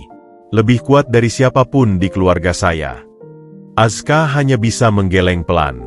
"Saya cuma bertahan, kek. Seperti biasa." Di kejauhan, sosok-sosok keluarga Tarjo berjalan cepat, hampir berlari, menuju rumah mereka. Punggung mereka kaku, kepala tertunduk, seolah ingin menyembunyikan wajah yang terbakar rasa malu. Ridwan menggenggam erat tangan Mira yang dingin. Rendra dan Wulan berjalan terpisah, menjaga jarak dengan kakak dan iparnya. Aldi mendahului mereka semua, wajahnya gelap, menendang kerikil di jalan dengan kasar. Begitu sampai di balik gerbang besi yang berat, suasana rumah yang megah itu terasa seperti ruang hampa. Ketenangan yang biasanya diisi dengan suara AC sentral dan musik instrumental klasik, kini berubah menjadi kesunyian yang menusuk. Mira adalah yang pertama meledak. Begitu pintu ruang keluarga tertutup, ia merobek selendang bermereknya dan melemparkannya ke sofa. "Tidak masuk akal," teriaknya, suaranya melengking, memecah keheningan. Air mata yang tadi ditahan kini mengalir deras, bercampur dengan eyeliner yang luntur. "Ayah gila. Menghina kita seperti itu di depan semua orang. Bersujud pada sampah masyarakat itu." Ridwan tidak langsung menjawab. Ia menghampiri bar mini, menuangkan whisky 3 jari ke dalam gelas kristal, dan menegaknya dalam sekali tenggak. Cairan panas itu membakar kerongkongannya, tapi tidak mampu membakar rasa hina yang menggerogoti jiwanya. Dia serius. "Mira, ayah akan memutuskan kita dari warisan kalau kita tidak melakukannya. Jadi apa? Lebih baik kita keluar daripada dipermalukan seperti budak," raung Mira. "Keluar? Keluar dengan apa?" Suara Rendra tiba-tiba terdengar datar dari sudut ruangan. Ia berdiri di dekat jendela, menatap taman tempat mereka baru saja dihina. "Kamu pikir bisnis-bisnis kita bisa berdiri sendiri tanpa nama Wijaya di belakangnya? Tanpa jaringan ayah? Tanpa dukungan keuangan holding company? Kita semua cuma direktur boneka, Ritz. Kamu tahu itu." Kebenaran pahit itu menggantung di udara. Ridwan mengangguk pelan, menatap kosong ke gelasnya. Mereka semua, anak-anak Haji Tarjo Wijaya, pada dasarnya hanyalah pegawai yang dimanjakan di perusahaan keluarga. Kreativitas, inisiatif, bahkan keberanian mengambil risiko, sudah lama tumpul karena bergantung pada sang ayah. Tapi, bersujud, bisik Wulan, suaranya masih gemetar. Rasanya seperti mereka menginjak-injak harga diri kita, menguburnya hidup-hidup di depan umum. Aku tidak akan bisa melupakan tatapan orang-orang. Dan si anak gelandangan itu, sambar Mira, kembali menyala. Dia pura-pura merendah, pura-pura memaafkan. Itu semua akting. Pasti dia yang meracuni pikiran ayah. Cukup, Mira. Kali ini Ridwan yang membentak. Suaranya letih. Kita yang salah. Kita yang memulai fitnah. Ayah punya bukti medis. Ada saksi. Kita terjebak dalam jebakan kita sendiri. Untuk pertama kalinya, ia mengakui kesalahan tanpa berbelit. Tapi pengakuan itu tidak meredakan amarah Mira. Justru, itu mengalihkan kemarahannya pada suaminya. Kamu lemah. Seharusnya kamu yang melawan. Kamu anak sulung. Pertengkaran baru hampir terjadi ketika tiba-tiba Aldi berbicara dari tangga. Ada yang lebih penting dari harga diri kita sekarang. Suaranya anehnya terdengar dingin dan penuh perhitungan. Tidak seperti biasanya. Semua memandangnya. Ayah kita sekarang punya anak mas baru. Si Azka. Kalimat itu bagai menyiram air dingin. Mereka semua terdiam, menyadari implikasi yang lebih mengerikan dari insiden hari ini. Aldi benar, kata Rendra perlahan. Ayah jelas-jelas terkesan padanya. Dia bilang Azka punya ketulusan yang kita tidak punya. Apa selanjutnya? Mengangkatnya jadi anak? Memberinya saham? Menyerahkan yayasan pada si anak gelandangan itu? Ketakutan akan kehilangan materi kini lebih menguasai pikiran mereka daripada rasa malu. Sujud tadi adalah penghinaan. Tapi kehilangan warisan adalah kematian bagi gaya hidup mereka. Kita harus merencanakan sesuatu. Bisik Mira, matanya kembali berbinar. Tapi kali ini bukan dengan amarah, melainkan dengan ketakutan yang membara.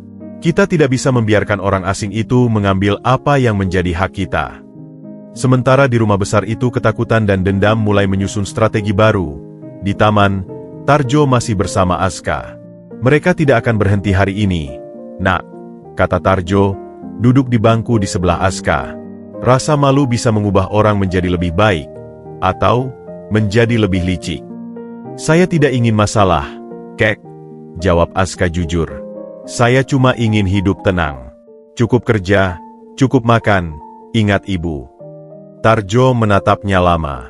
Di mata Azka, ia tidak melihat sedikitpun keinginan untuk membalas atau mengambil keuntungan. Hanya kelelahan dan keinginan untuk damai. Itu semakin menguatkan keyakinannya. Tinggallah dengan kakek. Nak, di rumah. Kamu tidak perlu lagi tinggal di gubuk. Tawaran itu membuat Azka terkejut. Ia menggeleng cepat. Tidak bisa, Kek. Terima kasih banyak. Tapi, itu bukan tempat saya. Saya tidak akan nyaman. Dan, keluarga Bapak Ridwan dan yang lain pasti akan semakin marah. Biarlah mereka marah. Rumah itu rumah kakek. Justru karena itulah, Kek, saya tidak mau jadi sumber pertengkaran lagi. Biarlah semuanya berakhir hari ini. Azka tersenyum kecil, senyum yang tulus namun lelah. Saya baik-baik saja di gubuk saya. Saya sudah terbiasa. Tarjo menghela napas. Ia mengerti. Memaksa Azka justru akan membebaninya. Tapi ia tidak bisa membiarkan pemuda baik ini kembali pada kehidupan yang sama, rentan terhadap balas dendam keluarganya. Kalau begitu, izinkan kakek membantumu. Memperbaiki gubukmu. Memberimu pekerjaan tetap di kompleks ini. Sebagai pengawas taman, misalnya. Jadi kamu punya penghasilan yang pasti, dan punya alasan legal untuk tinggal di sini. Azka berpikir sejenak. Tawaran itu masuk akal dan tidak berlebihan. Ia memang mencintai tanaman dan taman. Terima kasih, Kek. Tapi tolong, jangan yang istimewa. Saya mau kerja seperti orang lain. Baik, kata Tarjo, tersenyum lega. Kita mulai besok. Malam itu, Dua dunia yang berbeda merenungkan kejadian hari itu. Di rumah megah, keluarga Tarjo yang terpecah oleh rasa malu dan takut, mulai menyusun pertahanan, bukan lagi untuk menyerang Aska secara langsung, tetapi untuk melindungi kepentingan mereka dari ancaman baru yang dirasakan. Di gubuk kecil, Aska duduk sendirian, ditemani Lilin. Ia memandang kue bolu yang tersisa satu bungkus. Hari ini, sepotong kue itu hampir menghancurkan hidupnya, tapi juga menyelamatkannya. Ia berdoa untuk ibunya, berterima kasih karena diberi kekuatan untuk bertahan. Ia juga berdoa untuk kakek Tarjo, semoga sehat dan bahagia. Dan diam-diam, di lubuk hatinya yang paling dalam, ia berdoa agar keluarga itu berdamai, agar tidak ada lagi permusuhan. Tapi langit malam yang gelap sepertinya membisikkan sesuatu yang lain.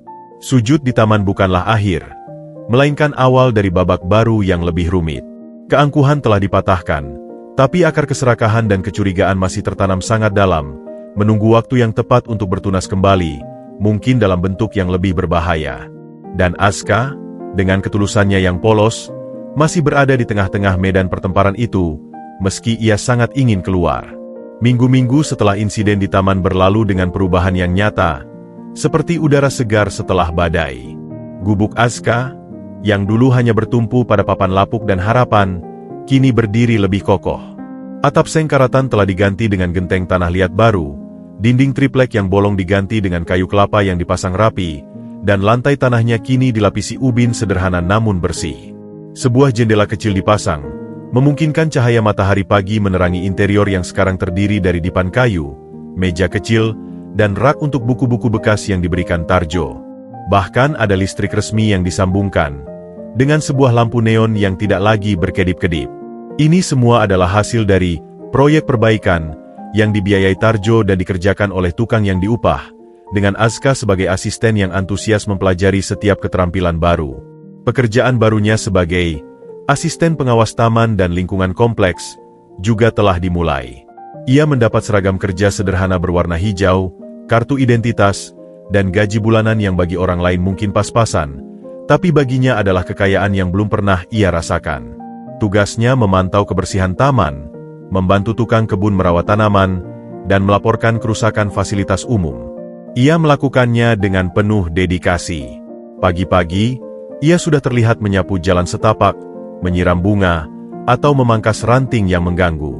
Warga yang dulu memandangnya dengan curiga, kini mulai menyapa dengan ramah, beberapa bahkan memberinya makanan atau sedikit uang tip. Hubungannya dengan kakek Tarjo juga berkembang menjadi sesuatu yang hangat dan alami. Hampir setiap sore, jika cuaca cerah, mereka bertemu di bangku taman favorit mereka. Kadang mereka hanya duduk diam, menikmati senja. Kadang, Tarjo bercerita tentang masa mudanya berjuang dari nol, pelajaran hidup, atau tentang almarhumah istrinya. Aska lebih banyak mendengar, sesekali bertanya, atau berbagi cerita kecil tentang ibunya. Mereka menemukan kedamaian dalam kesederhanaan pertemanan lintas generasi dan status sosial ini. Namun, di balik permukaan yang tenang, arus bawah permusuhan dan kecemburuan justru semakin deras mengalir di rumah besar keluarga Wijaya. Ridwan, Mira, dan Aldi sekarang benar-benar menganggap Aska sebagai ancaman eksistensial. Bagi mereka, setiap genteng yang dipasang di gubuk itu, setiap senyum ramah warga pada Aska, dan setiap sore yang dihabiskan Tarjo bersamanya, adalah sebuah pukulan pada posisi mereka. Mereka merasa seperti sedang digantikan secara perlahan. Sekarang dia sudah jadi pegawai resmi, gerutu Mira suatu malam di ruang keluarga, setelah melihat Aska dari jendela sedang membantu seorang ibu tua membawa belanjaan. Dulu cuma gelandangan, sekarang dapat seragam, dapat gaji dari uang perusahaan keluarga kita. Apa selanjutnya? Dapat saham. Ridwan, yang kini lebih banyak diam dan terlihat lebih tua, mengangguk pelan. Ayah sudah merestui semuanya. Langsung lewat bendahara pribadinya. Kita tidak bisa berbuat apa-apa. Tidak bisa? Harus bisa, desis Mira. Kamu lihat, warga mulai simpati padanya. Dia sedang membangun basis dukungan. Ini bahaya. Di sisi lain, Rendra dan Wulan memiliki perspektif yang sedikit berbeda, namun sama-sama penuh kecurigaan. Di kamar mereka, Rendra menganalisa dengan lebih dingin. Dia tidak sepolos yang dia tunjukkan. Wool. Dia tahu persis cara mengambil hati ayah. Dengan berpura-pura rendah hati, rajin, dan tidak ingin apa-apa, dia justru mendapatkan segalanya. Perlindungan, pekerjaan, tempat tinggal yang lebih baik, dan yang paling berharga, kepercayaan penuh ayah. "Kamu pikir dia punya agenda?" tanya Wulan. "Semua orang punya agenda. Agenda dia mungkin bukan uang tunai sekarang, tapi masa depan, pewarisan, atau mungkin dia cuma alat orang lain," kata Rendra, matanya menyipit. "Aku masih tidak percaya ini terjadi begitu saja. Tapi yang jelas, Ridwan dan Mira adalah musuh kita yang lebih jelas sekarang. Dan si Aska ini, dia bisa jadi sekutu sementara, atau batu loncatan." "Batu loncatan? Bagaimana maksudmu?" "Bayangkan kalau kita bisa membuktikan bahwa si Aska ini sebenarnya penipu, atau punya niat jahat. Siapa yang paling terlihat bodoh dan akan kehilangan kepercayaan ayah? Ridwan dan Mira yang dari awal memfitnahnya secara brutal, atau kita yang diam-diam mengumpulkan bukti dan menyelamatkan ayah dari penipu itu?" Rendra tersenyum tipis. Strategi baru mulai terbentuk di pikirannya. Mereka tidak akan langsung menyerang Aska, tapi membiarkannya berkembang dulu, sambil mengumpulkan bukti yang suatu hari nanti akan mereka gunakan untuk menghancurkannya sekaligus menjatuhkan kakak mereka. Karena itu, di depan umum, Rendra dan Wulan justru bersikap paling ramah pada Aska. Mereka menyapanya jika berpapasan, kadang menawarkan air mineral dingin saat ia bekerja di terik matahari. Sikap ini membingungkan Aska, tapi ia tetap menerimanya dengan sopan, tetap waspada. Lain lagi dengan Aldi. Rasa malunya di taman telah berubah menjadi kebencian murni. Baginya, Aska adalah sumber segala kehinaan yang ia dan keluarganya alami. Ia dan dua teman premannya, Bowo dan Heru, seringkali mengendap-endar di sekitar gubuk Aska di malam hari, melempari atap dengan kerikil, atau mengotori halaman kecil yang sudah Aska rapikan. Mereka tidak berani berbuat lebih karena takut pada Tarjo, dan karena Aska kini adalah pegawai resmi kompleks. Suatu sore, saat Aska sedang membersihkan kolam ikan kecil di taman, Bu Siti, tukang cuci itu, menghampirinya dengan ragu-ragu. "Nak Aska," panggilnya pelan. "Bu Siti, ada perlu apa?" sambut Aska dengan ramah. Bu Siti menariknya ke balik pohon, memastikan tidak ada yang melihat. "Nak, ibu mau minta maaf. Waktu itu, ibu tidak berani membelamu. Ibu takut dipecat." "Ibu, tidak apa-apa. Saya mengerti. Keadaan ibu susah," kata Aska dengan tulus. Bu Siti matanya berkaca-kaca. "Kamu anak baik, Nak. Tapi dengarlah ibu. Kamu harus hati-hati. Keluarga itu, mereka belum selesai denganmu. Saya dengar-dengar, mereka masih sering membicarakanmu dengan nada tidak enak. Terutama si Nyonya Mira dan si Aldi itu." Aska menghela napas. "Saya sudah menduga, Bu. Tapi saya tidak mau hidup dalam ketakutan. Saya coba jalani saja dengan baik. Tapi tetap waspada, Nak." Dan ini, Bu Siti menyelipkan sebungkus kecil kue kering ke tangan Aska. "Terima kasih sudah memaafkan ibu." Peringatan Bu Siti mengingatkan Aska bahwa kedamaian ini rapuh. Ia memang mendapatkan awal yang baru, rumah yang lebih layak, pekerjaan yang stabil, dan seorang figur kakek yang tulus menyayanginya. Tapi di sekelilingnya, gelombang iri hati, dendam, dan konspirasi baru terus bergolak, mengintai kesalahan pertamanya, atau menciptakan kesalahan untuknya. Malam itu, di gubuknya yang sudah lebih nyaman, Aska menatap nyala lilin. Ia bersyukur untuk semua kebaikan kakek Tarjo. Tapi ia juga berdoa agar diberi kebijaksanaan dan kekuatan. Ia tidak ingin terlibat dalam permainan kekuasaan keluarga kaya itu. Ia hanya ingin hidup sederhana dan bermartabat. Namun, nasib sepertinya telah menempatkannya di pusat badai. Awal yang baru ini indah, namun dibangun di atas tanah yang masih labil, dan gelombang iri baru siap menerjang kapan saja. Ia harus siap, bukan untuk menyerang, tapi untuk bertahan, dengan ketulusan sebagai perisai utamanya.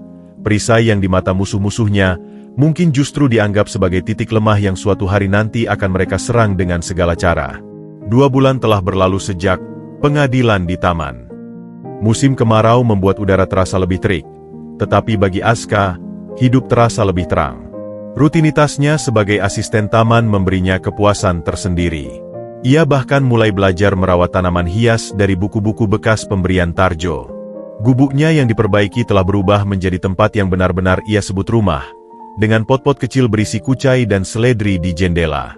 Hubungannya dengan kakek Tarjo semakin erat. Setiap Jumat malam, ia diundang untuk makan malam sederhana di paviliun belakang rumah besar, jauh dari rumah utama tempat Ridwan dan keluarganya tinggal. Mereka makan sate ayam atau ikan bakar yang dimasak oleh koki pribadi, sambil ngobrol tentang apa saja. Tarjo bahkan mulai mengajarinya membaca laporan keuangan sederhana dan dasar-dasar manajemen. Siapa tahu kelak, "Nak, kamu bisa mengelola yayasan sosial untuk anak-anak seperti kamu dulu," ujarnya suatu kali, membuat Aska tersipu malu. Namun, kedekatan inilah yang menjadi minyak bagi api kecemburuan yang membara di hati keluarga Wijaya.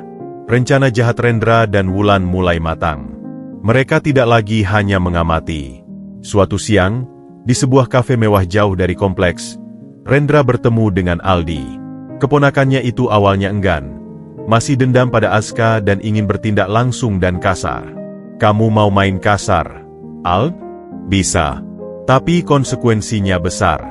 Ayah sekarang lengah padanya.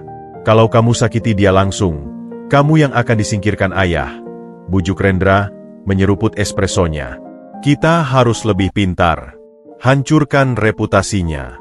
Buat ayah percaya bahwa selama ini dia tertipu oleh malaikat kecil yang ternyata serigala berbulu domba." Aldi tertarik. "Gimana caranya?" Rendra mencondongkan badan. "Kamu tahu Desi, asisten rumah tangga muda yang kerja di rumah Ridwan, kan? Yang cantik itu?" "Iya. Desi punya masalah. Ibunya sakit, butuh biaya besar. Dia mudah dibeli. Kita tawarkan dia uang besar. Tugasnya sederhana, dekati Aska. Buat seolah-olah Aska ini menggoda, atau bahkan mencoba memperkosanya." Aldi bersiul pelan. "Gila. Tapi buktinya kita atur. Kamu dan temanmu bersembunyi dan rekam. Tidak perlu rekaman jelas, cukup suara teriak-teriak dan bayangan. Lalu, kita selamatkan Desi tepat waktu. Dan yang paling penting," Rendra mengeluarkan sebuah kotak perhiasan kecil dari tasnya. "Ini kalung emas Mira yang paling sering dipakai. Kita akan sembunyikan di gubuk Aska. Jadi, ada 2 tuduhan, pelecehan seksual dan pencurian. Siapa yang akan percaya pada pencuri dan pemerkosa?" Rencana itu keji, namun Aldi menyetujuinya dengan semangat. Mereka juga tahu, Mira pasti akan murka jika perhiasannya hilang, dan kemarahan itu akan langsung tertuju pada Aska, menjadikan Ridwan Mira sebagai alat tanpa mereka sadari. Beberapa hari kemudian, skenario itu dijalankan. Desi, dengan berat hati namun tergiur oleh uang yang ditawarkan Rendra, cukup untuk biaya operasi ibunya, mulai mendekati Aska. Ia berpura-pura tertarik belajar merawat tanaman, sering menemui Aska di taman saat ia bekerja. Aska yang polos, awalnya hanya menjawab pertanyaan dengan sopan, menjaga jarak. Hari pelaksanaan dipilih ketika Tarjo harus keluar kota selama 2 hari untuk menghadiri pertemuan Dewan Komisaris di luar kota. "Saat ayah tidak ada, kita bergerak," kata Rendra. Malam itu, Aska baru saja pulang dari kerja sore. Ia dikejutkan oleh Desi yang menangis di depan gubuknya. Pakaiannya agak kusut, disengaja, mengeluh sakit perut dan meminta bantuan. Hati Aska tergerak. Ia mengizinkan Desi masuk, memberinya air putih dan minyak angin. Saat itulah, Desi menjerit keras, merobek sedikit baju atasan dirinya sendiri. "Jangan! Tolong!" teriaknya histeris. Dari luar, Aldi dan Bowo yang bersembunyi di balik semak, merekam dengan ponsel. Mereka lalu bergegas mendobrak pintu, yang sengaja tidak dikunci dengan benar oleh Desi, berpura-pura menyelamatkan Desi. "Kamu bajingan!" teriak Aldi, menampar Aska yang bingung dan kaget. "Mau memperkosa orang?" Aska terpana, tidak bisa berkata-kata. Desi terus menangis, berpura-pura ketakutan. Keributan itu menarik perhatian tetangga dan satpam yang segera datang. Ridwan dan Mira, yang mendengar keributan, juga muncul. Wajah Mira langsung merah marah saat melihat Desi, asisten rumahnya, dalam keadaan seperti itu. Tapi kemudian, Aldi dengan licik berkata, "Barusan saya lihat dia juga sembunyi-sembunyi bawa sesuatu, Bu." Aldi lalu berpura-pura mengobrak-abrik gubuk yang sederhana, dan menemukan kalung emas Mira di balik bantal dipan Aska. "Ini kalung ibu. Dia juga pencuri." Aska membeku. Ia sama sekali tidak tahu dari mana kalung itu berasal. "Itu bukan saya. Saya tidak mengambil. Saya tidak melakukan apa-apa pada Desi," bantahnya, tapi suaranya tenggelam dalam teriakan dan hujatan. Mira, melihat perhiasan kesayangannya, langsung yakin akan kesalahan Aska. "Pencuri, pemerkosa. Sudah kami tahu kamu tidak bisa dipercaya. Bawa dia ke pos Satpam. Kami laporkan polisi." Rendra dan Wulan muncul tepat waktu, berpura-pura terkejut.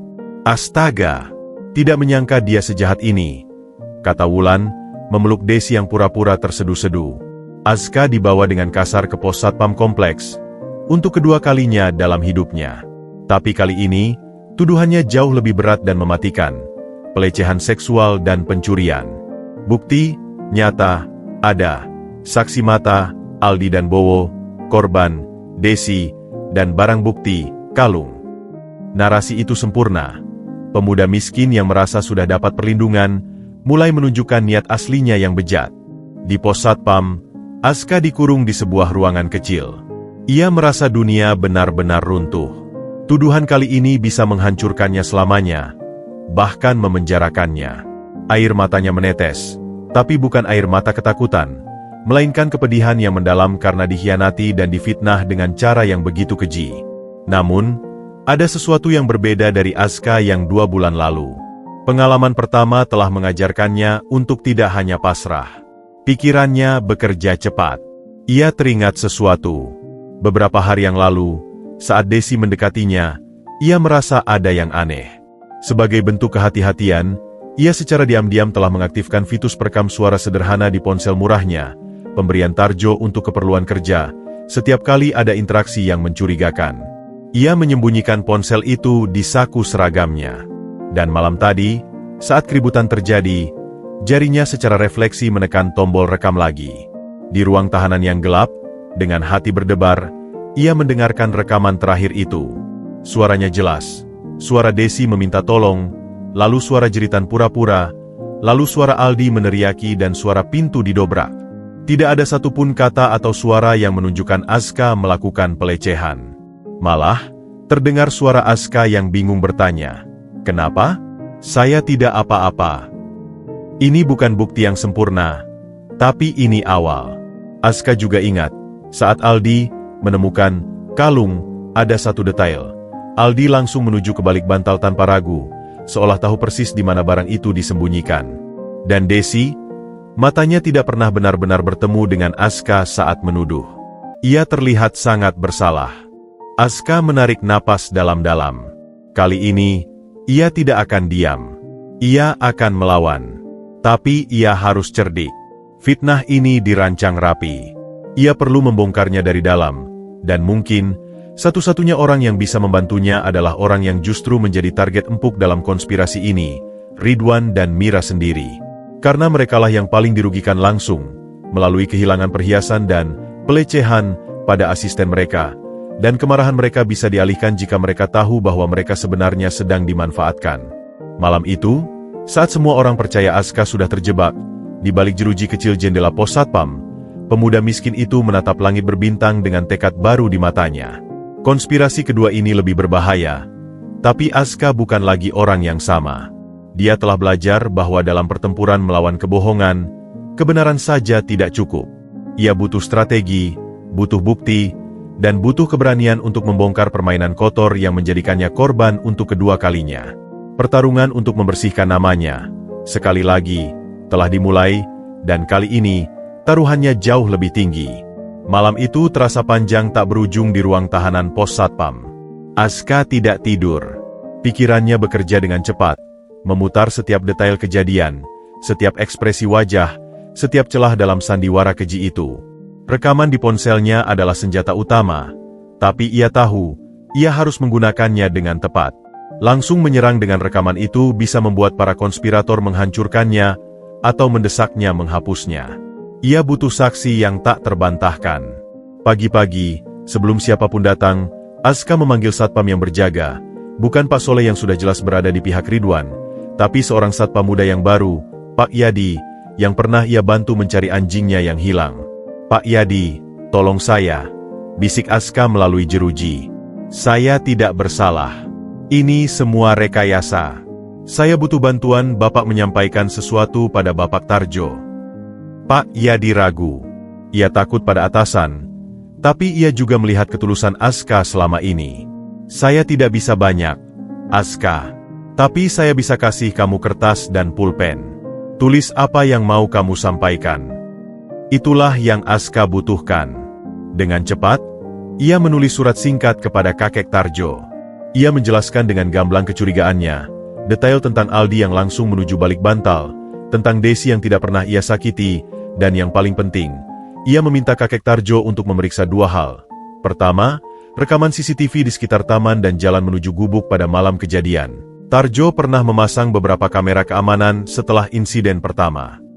Kedua, memeriksa rekening atau komunikasi Desi belakangan ini, apakah ada transfer mencurigakan atau kontak dengan Rendra Aldi. "Tolong, sampaikan ini hanya pada kakek Tarjo. Jangan pada siapa-siapa. Rahasia," pinta Aska, menyelipkan surat itu dan ponselnya, setelah memindahkan file rekaman ke kartu memori yang ia sembunyikan di balik lapisan kertas, melalui jeruji. Pak Yadi mengangguk, mengambilnya dengan sembunyi-sembunyi. Beruntung, Tarjo baru saja pulang dari luar kota dini hari tadi. Begitu mendengar kabar bahwa Aska dituduh pelecehan dan pencurian, hatinya langsung terguncang.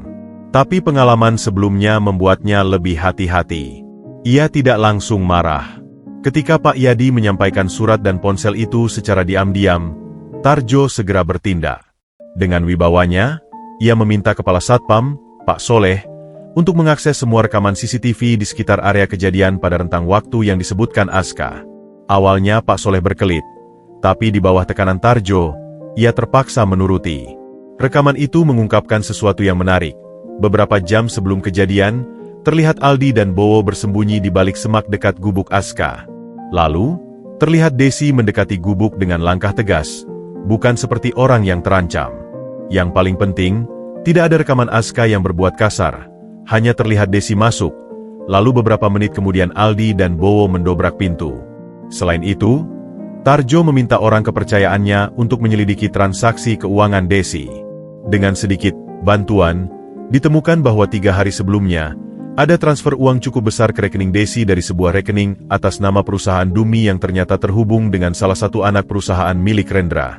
Bukti-bukti itu masih belum langsung membuktikan konspirasi, tapi sudah cukup bagi Tarjo untuk melihat polanya. Ia marah bukan main, tapi kali ini, kemarahannya dingin dan penuh perhitungan. Ia memanggil semua anggota keluarga ke ruang utama rumahnya. Suasana tegang. Ridwan dan Mira masih marah dan menuntut Aska diserahkan ke polisi. Rendra dan Wulan berpura-pura netral, mengutuk tindakan Aska. Aldi dengan sombong menyebut Aska sampah masyarakat. Tarjo tidak langsung menyergap. Ia mulai dengan pertanyaan-pertanyaan yang tampak biasa. "Desi, kamu bilang Aska mencoba melecehimi kamu di dalam gubuk. Tapi, menurut rekaman CCTV, kamu masuk ke gubuk itu sendiri, dengan sukarela. Kenapa?" Desi gugup. Saya minta tolong, Pak. Saya sakit perut." "Tapi kamu tidak berteriak minta tolong saat masuk. Kamu baru berteriak beberapa menit kemudian, tepat saat Aldi dan Bowo sudah bersiap di luar. Kebetulan yang aneh, bukan?" Suara Tarjo tajam. Aldi menyela, "Kebetulan saja, yah. Kami lewat dan dengar teriakannya." "Kamu lewat?" Dari rekaman, kamu dan Bowo sudah bersembunyi di semak selama 20 menit sebelum Desi masuk. "Menunggu apa?" Tarjo membentak, dan untuk pertama kalinya, ia mengeluarkan print rekaman CCTV. Ruang keluarga senyap. Wajah Aldi dan Rendra pucat. Mira dan Ridwan bingung, melihat ke arah Rendra. Tarjo lalu beralih ke masalah kalung.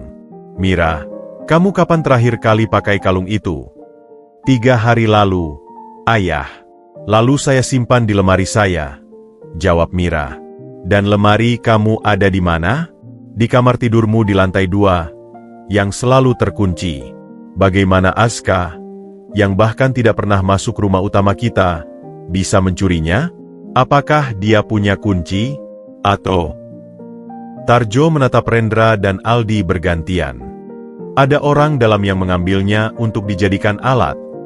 Rendra berkeringat dingin. Ayah jangan menuduh tanpa bukti. Bukti? Teriak Tarjo. Kali ini suaranya menggelegar. Ia mengeluarkan laporan transfer keuangan. Ini bukti transfer uang besar ke rekening Desi, dari perusahaan boneka yang kamu kendalikan. Rendra, untuk membeli apa? Untuk membeli kebohongan dan kehancuran seorang pemuda tak berdosa. Segalanya runtuh. Desi, yang ditatap tajam oleh Tarjo dan merasa bersalah yang amat sangat, akhirnya tidak tahan. Ia jatuh berlutut, menangis sesungguhan kali ini. Maaf, Pak Haji. Mereka yang suruh. Aldi dan Pak Rendra. Mereka ancam dan bayar saya. Uangnya untuk ibu saya yang sakit. Saya terpaksa. Ia mengaku semuanya. Aldi mencoba kabur, tapi Satpam Tarjo sudah menahannya. Rendra terduduk lemas di sofa, wajahnya hancur. Wulan menutup muka dengan tangan, menangis. Ridwan dan Mira terpana. Mereka baru sadar bahwa mereka telah dimanfaatkan sebagai alat dalam konspirasi adik mereka sendiri untuk menjatuhkan Aska sekaligus membuat mereka terlihat bodoh di mata ayah. Tarjo kemudian memutar rekaman suara dari ponsel Aska. Suara jeritan pura-pura Desi dan teriakan Aldi terdengar jelas, membuktikan tidak ada pelecehan sama sekali. Kalian lebih buruk dari binatang, kata Tarjo dengan suara bergetar penuh kekecewaan yang paling dalam. Pertama fitnah, sekarang kalian merancang skandal keji untuk menghancurkan hidup seseorang, dan saling memakan saudara sendiri. Sudah cukup. Ia mengeluarkan keputusannya, dengan suara lantang dan final. 1. Rendra dicopot dari semua jabatan di perusahaan keluarga, sahamnya dibekukan, dan diberi modal terbatas untuk memulai usahanya sendiri, jauh dari keluarga. 2. Aldi dikirim ke pondok pesantren di pelosok, untuk belajar agama dan akhlak, tanpa akses uang berlebih. Jika menolak, tidak akan dapat warisan sepeser pun. 3. Desi dipecat, tetapi karena mengaku dan keadaan terpaksa, Tarjo memberinya sejumlah uang untuk biaya pengobatan ibunya dengan syarat harus jujur dan pergi dari kota. 4. Ridwan dan Mira, karena mudah dihasut dan memimpin fitnah pertama, diturunkan jabatannya, dan dipindahkan ke kantor cabang di kota lain untuk membuktikan diri mereka bisa mandiri tanpa menghasut. 5. Seluruh kekayaan Tarjo akan diubah menjadi Yayasan Wijaya Sejahtera, fokus pada pendidikan anak yatim dan duafa. Dan siapa yang akan ditunjuk sebagai ketua pelaksana muda yang diawasi langsung olehnya? Asta. Ini bukan hukuman, ini konsekuensi, kata Tarjo. Kalian harus belajar bahwa kekayaan sejati adalah karakter. Aska, yang tidak punya apa-apa, telah 2 kali menunjukkan karakter yang kalian tidak punya. Ketulusan dan ketabahan. Dialah yang akan memimpin warisan sejati kita. Aska, yang dibebaskan dan hadir di ruangan itu mendengar keputusan terakhir, terisak. Ia tidak pernah menginginkan semua ini. Yang ia inginkan hanyalah keadilan. Tarjo mendekati, memeluknya. Kamu tidak bisa menolak. Nak, ini bukan hadiah, ini tanggung jawab. Kakek percaya padamu.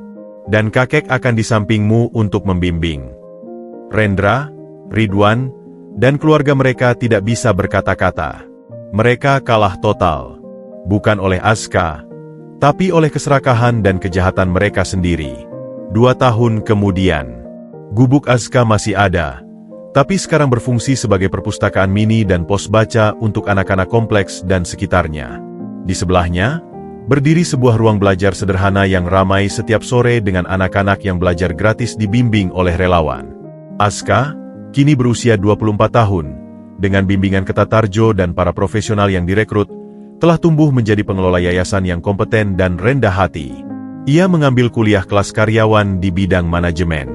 Wajahnya masih sama tulus, tetapi kini ada ketegasan di balik senyumnya. Kakek Tarjo, di usianya yang ke-67, terlihat lebih sehat dan bahagia. Ia menghabiskan banyak waktu di perpustakaan kecil itu, bercerita pada anak-anak, atau sekadar duduk di bangku taman dengan Aska, menikmati teh dan kue bolu kukus yang masih sesekali mereka buat bersama. Ridwan dan Mira, yang menjalani pengasingan di cabang perusahaan, perlahan belajar rendah hati. Mereka mulai mengunjungi secara rutin, tidak lagi dengan sombong, tetapi dengan rasa hormat. Bahkan Aldi, setelah setahun di pesantren, pulang dengan sikap yang jauh lebih baik. Ia masih malu pada Aska, tetapi sekali waktu ia menyapa dan mengangguk. Rendra dan Wulan memilih menjauh, membangun usaha sendiri yang cukup sukses, tapi hubungan dengan keluarga masih renggang. Fitnah dan konspirasi itu telah menjadi luka lama yang mengajarkan semua orang pelajaran berharga.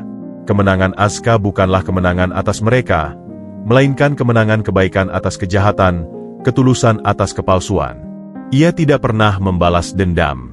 Justru, melalui yayasannya, ia membantu banyak anak yatim dan miskin seperti dirinya dulu. Di bawah pohon beringin tempat segalanya bermula, Aska dan Tarjo duduk seperti biasa. "Terima kasih untuk kue pertamamu dulu, Nak. Itu mengubah segalanya," kata Tarjo. "Terima kasih untuk kepercayaannya, Kek. Itu menyelamatkan hidup saya," jawab Aska. Mereka tersenyum. Seiris kue sederhana telah membuka jalan bagi sebuah perjalanan luar biasa, dari fitnah ke pengakuan, dari kesendirian ke keluarga, dan dari kegelapan ke cahaya yang penuh harapan. Dan di taman itu, di antara tawa anak-anak dan gemerisik daun, kisah mereka menjadi bukti bahwa kebenaran dan ketulusan hati, pada akhirnya, akan selalu menemukan jalannya sendiri.